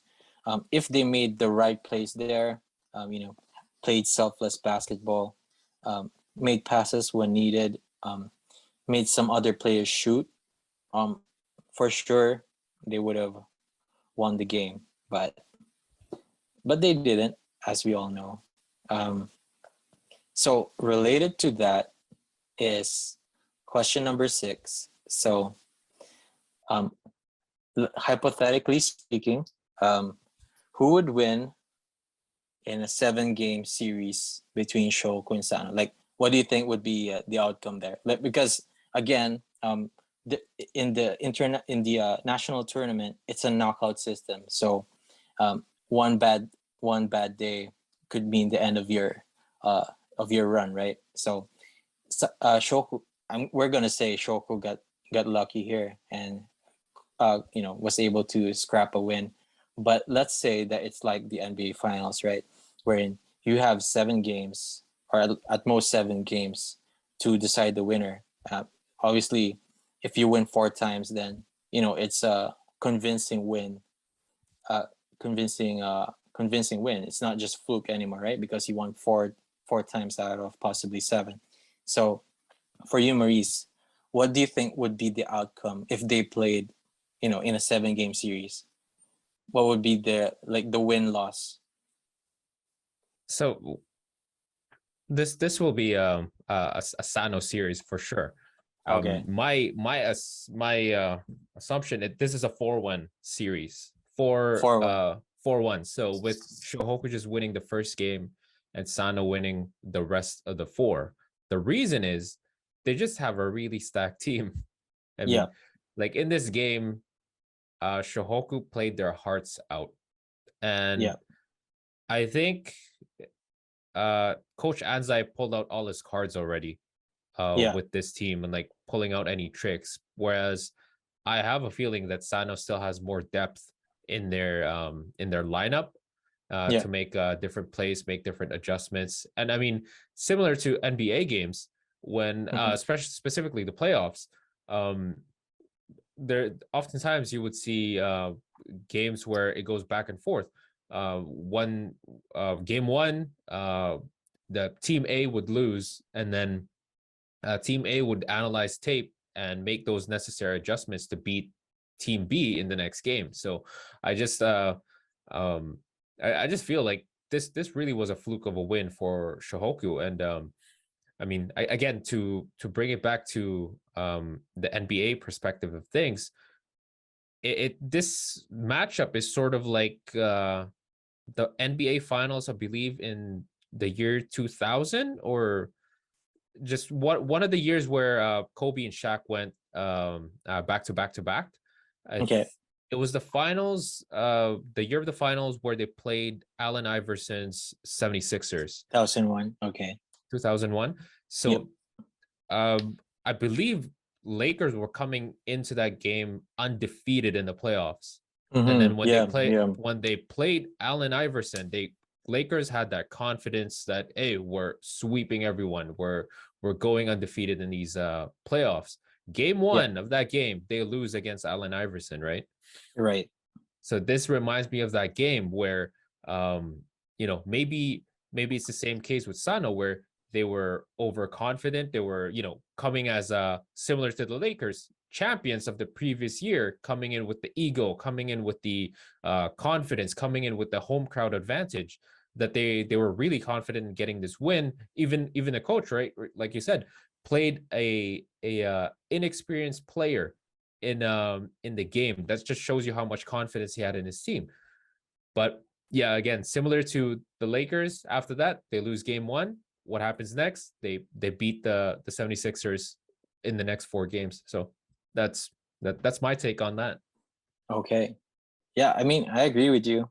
Yeah, this is for sure a Sannoh game, as we have already discussed in the previous questions. It was theirs to win.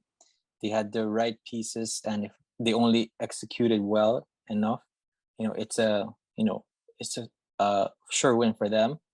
Yeah, again, Shohoku got lucky here, and yeah, I also want to make an NBA comparison here. And I just want to look at the most recent finals, which is the 2022 NBA Finals between Golden State Warriors and Boston Celtics. Game one, Warriors were actually leading, and for whatever reason, the Celtics just got lucky in the last 5 minutes. 5 minutes, I think, made some back-to-back 3-pointers, and somehow they just got they somehow won. So, but it ended up, Warriors adjusted and eventually got that 4-2 win. For me, I think again it's gonna be Sannoh, but I'm gonna say it will be 4-2, just because I think the same way that Sannoh would adjust, I want to believe that Shohoku will make some adjustments as well. I mean, for one, like again, it goes back to Rukawa. Maybe I'm hoping he will choose to make some more plays this time, like I'm in the succeeding games, hypothetically, which would make it easier for him to score, and maybe he'd make great passes to others who are open, or at least in a better position to make some shots. My concern though is the team's stamina. Like they have a weak bench. Mostly it's just the starting lineup, the starting five, maybe Kogure, like the 6-man, but I don't think he or any of other bench players would stand a chance. That would be just an opportunity for Sannoh to exploit. So, and I don't know if Mitsui can consistently shoot. That's another thing. I don't know if he just got lucky with the 8 of 9. Maybe yes, maybe no. We're not sure. But yeah, I mean, I can see them winning a second time, like if they play their cards right. But going back to what I said earlier, it's just a championship team. Someone with a dynasty. Sannoh has the right pieces, and if they just execute well enough, it's definitely for them to win the series. Yeah, I don't know. Did I leave anything else? Yeah, I guess that's it for me. Again, Shoku's win, I would say, is a fluke, but I feel like they can repeat it one more time, maybe. But Sannoh would just for sure would win the series if ever it was a 7 game series. All right. So now that's the last portion of the game analysis of the Shoku Sannoh match itself. After almost 2 hours, 1 hour for introduction and then 1 hour of analysis. So like that was the main point of the content. But as a conclusion to this conversation, like I have two additional topics which I would like to call N1 just because it's a bonus. So two bonus topics that I think would be a fitting way to conclude this conversation. So first one being, so let's say that Kanagawa, so instead of like sending 2 teams from Kanagawa to the national tournament, what if there's a hypothetical setting, what if we can send an all Kanagawa lineup for the national tournament? So what would be your dream Kanagawa lineup that can possibly win the national championship? And what I'm really interested to know here is who of the Shoku players would actually remain. Yeah, this was when you sent me this as a sent me the notes for this part. It was really interesting because this is a really cool topic as to who would be, like you said, like the dream team of, of the Kanagawa prefecture, right? When I chose the teams here, I stuck with what you said there, 2 guards, 2 forwards, because the game today, the forwards, especially the power forward and the center positions, they're almost interchangeable, right? Yep. Almost interchangeable in these times. But for the sake of this topic here, I tried to stick as much as possible to their positions. I looked up online what their positions were. I just kind of stuck with them. So okay, I'll just go over them one by one. Okay, yeah. For center, I have Uzumi. Really? Okay. Yes, I have him Uzumi. for that height, and yeah, I have him for center. I'll go. Okay. Then for forward, power forward. Although like Sakuragi is my favorite player, but I think he just lacks that basketball IQ. That's why I didn't go with him. What? And the lack of Okay. experience in the game. So I'm Really? for Okay. power forward, I'm choosing Fukuda Okay. for power forward position. Okay. For small forward, Sendo. Okay. Sendo over Rukawa. I'm choosing Sendo. I think it's I think that's good. Yeah, I agree with you. Like I would choose the same. For shooting guard, Mitsui, the only Shohoku player to make it on my lineup. Mitsui. Wow. Okay. Only Mitsui. Right. Okay. And point guard, I have Fujima. Really? Okay. Because he's a player coach, right? A player coach. So having that basketball IQ and having that being able to see the game in a third person perspective while it's being played, I think that's very beneficial for the lineup to to find the open players and make plays. So yeah, so for me, only one Shohoku player will make it in the dream team, and that is Mitsui. Wow. Okay. So the choice of Fujima, that's an interesting one because like look, if I remember correctly, like we barely saw him play in the anime and even in the manga. I remember there was just one thing I remember with him where he was just sitting down and he stood up because things got serious or something. Yeah, I think he has a jacket around him. Where he threw it away and yeah, it's game time. Yeah. That's also the only moment I can recall of Fujima, but yeah, just I guess on paper he's what do you call this? He's on, like, if we're looking at stats and we're looking at his position, or like his role, uh you know, that's why I chose him, having that coach mindset. But like you said, yeah, we didn't really see him play. We didn't really see his strength on the court, because you can have knowledge, all the knowledge you want off the court, but once you're in the court, it's a completely different story. Mhm. Okay. All right. So Fujima for point guard, Mitsui for shooting Shooting guard, guard.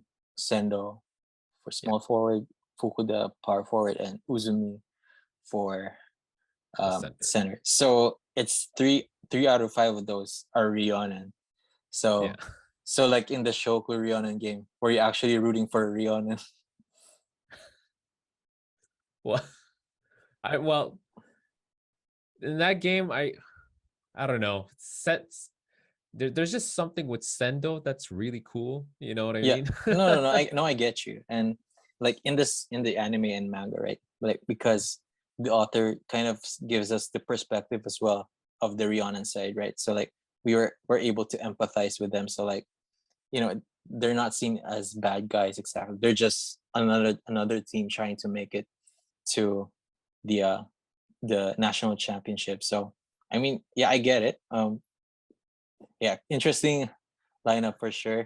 Like my Um, lineup for sure is like basing it on stats, kind of, well, stats and like roles and positions kind of thing, mm, because I didn't want to be super biased with Sakuragi and the Shohoku team.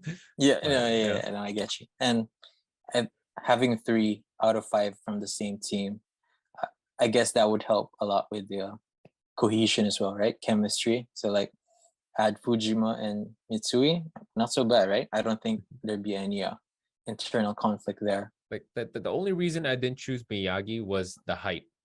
Yeah. That's a disadvantage for sure. Yeah. Yeah, I wouldn't choose Miyagi. So to be honest, all right. So for me, starting with the point guard, I'd go with Maki because he's Mm, Kanagawa's number one. Um, he he's point guard on paper, but he can actually play forward as well. yeah. Like he has the body and the height for it. Um, he has that previous national tournament experience, so that's something he can take with him. Um, for shooting guard, I'm gonna go as well with Mitsui.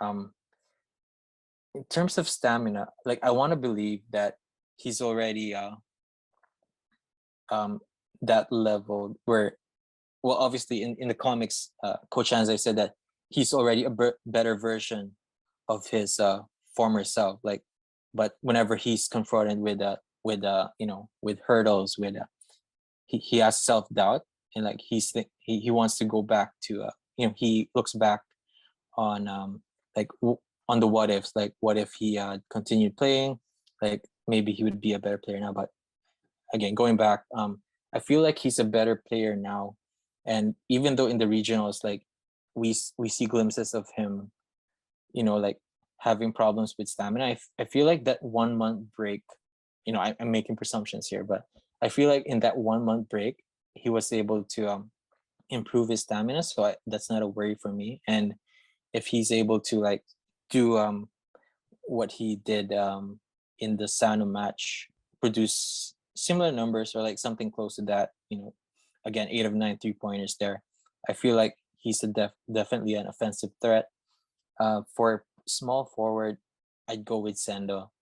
No problems with passing. He can score himself. He can pass. He's the all-around player, and I feel like Sendo and Maki have mutual respect, and it was shown briefly when they went up against each other. Like they recognized each one as equals, I think. So I don't think there would be uh, chemistry issues there. Power forward, I'm definitely biased, but I'm gonna go with Sakuragi with this one. A lot of I'm obviously an amateur, only 4 months of experience, but definitely has the athleticism.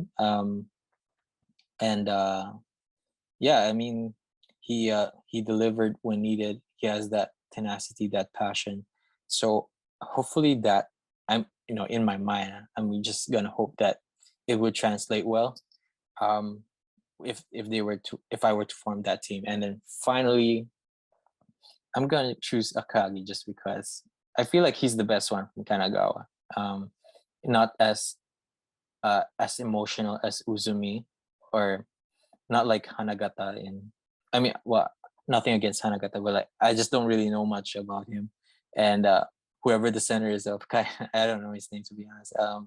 So yeah, I go with Akagi for that one. Like definitely an offensive and defensive weapon.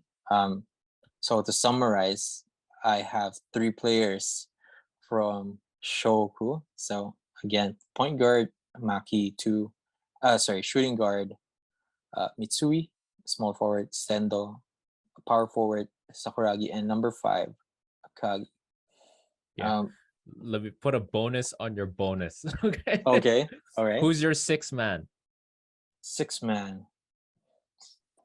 I mean, for sure it's Rukawa. Like, I mean, he's if I'm able to with his butt to like be a team player, then definitely an asset. So that's the only concern, is that he has that shoot first mentality. Like, luckily he realized that when he went up against Sannoh. So hopefully, if they're really aiming for a national championship, then definitely needs to work on that. All right. So now heading on to the very last topic. Was Haruko aware? Do you think that Haruko was aware that Sakuragi liked her? What do you think is their relationship, and do you think they have a future? No, I do No. not think Haruko was aware that Sakuragi liked her. I mean, So she was just oblivious. she's oblivious, yeah. I mean, correct me if I'm wrong, but Sakuragi never really made any advances to confess anything to her, right? He did, but no, it was just like a funny situation wherein Haruko was calling them. So the team was staying in an inn. They were getting ready for the national tournament, and like, well, I mean, it wasn't really an outright um confession, but like Sakuragi said something like, "I'm gonna win this game for you," something like that. And then the funny thing that happened was Haruko dropped the phone. Like, she didn't hear Sakuragi saying that to him. So like, so yeah, so there was a moment wherein Sakuragi was trying to confess, but Haruko just never never heard it.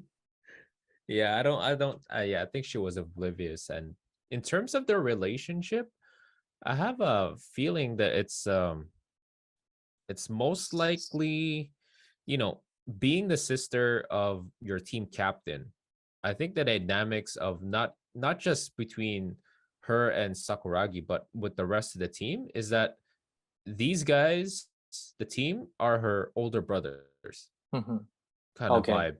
Like they're, the with basketball, with your in it, well, not just basketball, whenever you're in a team, you know those are your brothers. It's a brotherhood that you form with these players that you go along with, to your games. And being the younger sister, and I feel like that's the relationship between these guys. Just um, like a bunch of guys being the older brother to Haruko, in addition to her actual brother Akagi.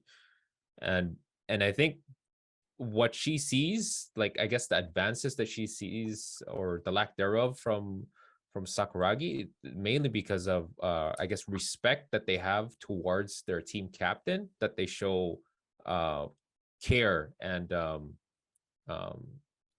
I guess affection. I don't want to use the word affection, but care and concern with Mm. her, because she's the younger sister of their team captain. So that's how I see things. But in terms of they have a future, I don't think so, because in the premise that it's a brother sister kind of relationship that you see, Okay. and even if they have that relationship in the future, I think it would impact how, I mean, I guess Akagi would be gone from the team, right? When you move on to the Mm, next year, Akagi would be gone. But let's, if they're gone, I guess it's fine. But let's say they continue playing, it's gonna cause that dynamic between Akagi and Sakuragi, I guess, and make it more, there'll be more friction, if you mm-hmm. will, because of that, because Akagi is very protective of his sister. So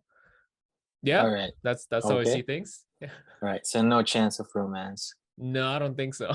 I'm Okay. sorry. I'm sorry, Sakuragi. It's okay. It's okay. So yeah, I'm gonna say that she wasn't aware at all. Or I know, yeah, she's oblivious. I mean, from our perspective as the reader, right? Like we know Sakuragi obviously liked her, tried to give hints about it, but I guess Haruko never really paid enough attention. And I mean, looking at the manga, like we can still see that Haruko liked Rukawa more from what you call that, infatuation.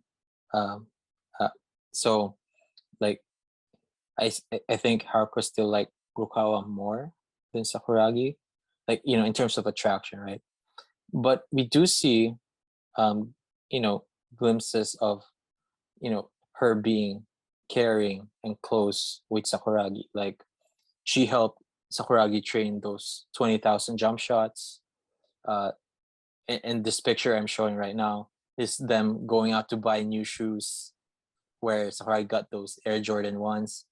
um and then at the end of the series, like Haruko was like the second team manager, alongside Ayako, and she was sending letters to Sakuragi, kind of like updating him of what's going on in the team. But I mean, they say that it's just to it was her duty as a second manager to Second. let Sakuragi know of the development of the team. But I don't know. It was, I thought, could be, there'd be some, a bit of caring in there as well. But um, do they have a future? I don't know. I mean, they're young at this point. I'm gonna guess like around 16. Hopefully Haruko realizes that Sakuragi likes her. I don't know. um, I mean, there could be a future. We don't I mean, know, I think but with like the those little hints that Haruko was spending time with Sakuragi, I think you can argue that maybe it's not coming from affection towards mm-hmm, Sakuragi, but more so her love for the game, where she it uh what do you call this? she wants to It help the team. she Want to help the team by helping Sakuragi, kind of like that. and yeah, and not only that, but like she introducing the game to other people, Yeah. where, because um just passion for the game, you can argue it that way, maybe. All right. Yeah. Okay. So I guess for both of us, Haruko is not aware. She's oblivious. No relationship at all. Friend zone. And yeah, friend zone. And maybe it's best to be that way, but you never know. Like we can't. We're not really. We don't know what the author had in mind. If if he were to have continued the series, if it would have taken a different direction or not. But we can only speculate as readers. And maybe you could look at it in an aspect that Sakuragi's inspiration to continue to improve is because of Haruko. But if they got together, maybe, and maybe that inspiration won't be there. I don't know. And maybe it Mm-hmm. is for the better that they don't get together, so that Sakuragi is always leveling up himself to reach that level that um will rival him closer to Rukawa's capabilities, and maybe win her affection. I don't know. Just Yeah. me Well, thinking out loud. Yeah, well, near the end of the Sannoh game, like there was a flashback scene, right, wherein Haruko was asking if Sakuragi likes basketball, and then goes to the present time wherein Sakuragi says, "Yes, I love it, and this time I mean it." So at that point, he was saying that he actually liked basketball. He was confessed that he likes basketball, uh, and this time it's the truth. It's first time confessing that he actually likes the sport. Um, it wasn't I think at some point it was no longer because of Haruko, but it's just because he was enjoying the game. But again, we don't know. I mean, it can't just be just that. Possibly could also be because of she still wants to impress Haruko, but for sure at some point, Sakuragi just learned to love the game himself. Um, but yeah, again, we can never know for sure how it would have ended up. Only the author would have known. He's the only one who has the right to dictate Yeah. how it's actually gonna go. But again, as readers, we can just speculate. But it was nice to discuss it nonetheless. And that wraps up our conversation, our content. For those that reach this point in the video slash podcast, thank you for tuning in. Hope we uh, entertain you. Hopefully, it delighted you as well as fellow Slam Dunk fans. And if you haven't read the series, like the ones omitted from the anime, hope this was a good invitation for you to start reading, or maybe to even reread just for the enjoyment of it. And I want to thank you, Maurice, again. Thank you so much for spending hours with me. Thank you for being down again. I really, really can't thank you enough. If you have future content and you want me, I'm more than willing to uh, join in. So before we drop off or end this content, rather, like, would you want to share your YouTube and podcast?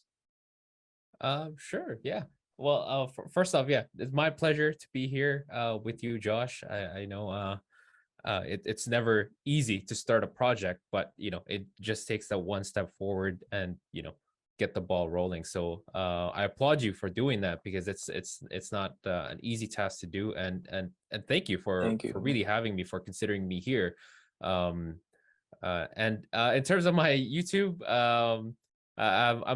I'm looking to post more content. It's just Maurice Torio on YouTube. My podcast, the Lifetimes podcast. It's been a while since I It's posted been a something while. there, so hopefully I can kick that, get it started once again. But yeah, thank you so much, Josh, for having me, and it's been fun. It's been a pleasure. So I'm open to any time, any more content that you may have. I'm all ears. We'll see. Well, this is just like I'm just testing the waters. I'm not thinking of any future projects. I just wanted to get one out, something to be proud of, hopefully, just so I can say that I was able to create something. Um, but anyway, going back, so like just in case we have viewers or listeners that maybe wants to reach out to you, how can they reach out? Like, you have what are your social media accounts that they can reach to get a hold of you of? Just Instagram. I don't really use the other social medias. Okay. Instagram, my handle is mt.orio. That's my handle. mt.ori. Okay. All right. And then again, and then for me, I want to thank everyone that watched or listened. Like I said, hopefully we somehow kept you entertained, and hopefully it was a substantial content. And again, it was just for us enjoying talking about slam dunk, something we love, and then combining it with, you know, at least for me, I enjoyed a bit of a game analysis in there as well. I thought it wasn't done yet before, so why not do it? Why not be the first ones to hopefully do it? Again, thank you. And if ever anyone wants to reach out to me, I can be. I'm public right now. I'm public in Twitter, so my username is at Josh Regala. So at JOSHREGALA. So at Josh Regala. So yeah, you can look for me there, and maybe hopefully we can engage and talk basketball, talk hoops, talk about slam dunk. And if you want to discuss whatever we said in the game, dispute whatever we said in in the content, feel free to reach out to me. So again, thank you to everyone. So I guess this ends our content. One more time, we just want to say thank you. So, well, hope you enjoyed, and maybe I never know, maybe I'll produce something similar again. But for now, this is it. So, one more time, thank you. All right. So, bye bye for now.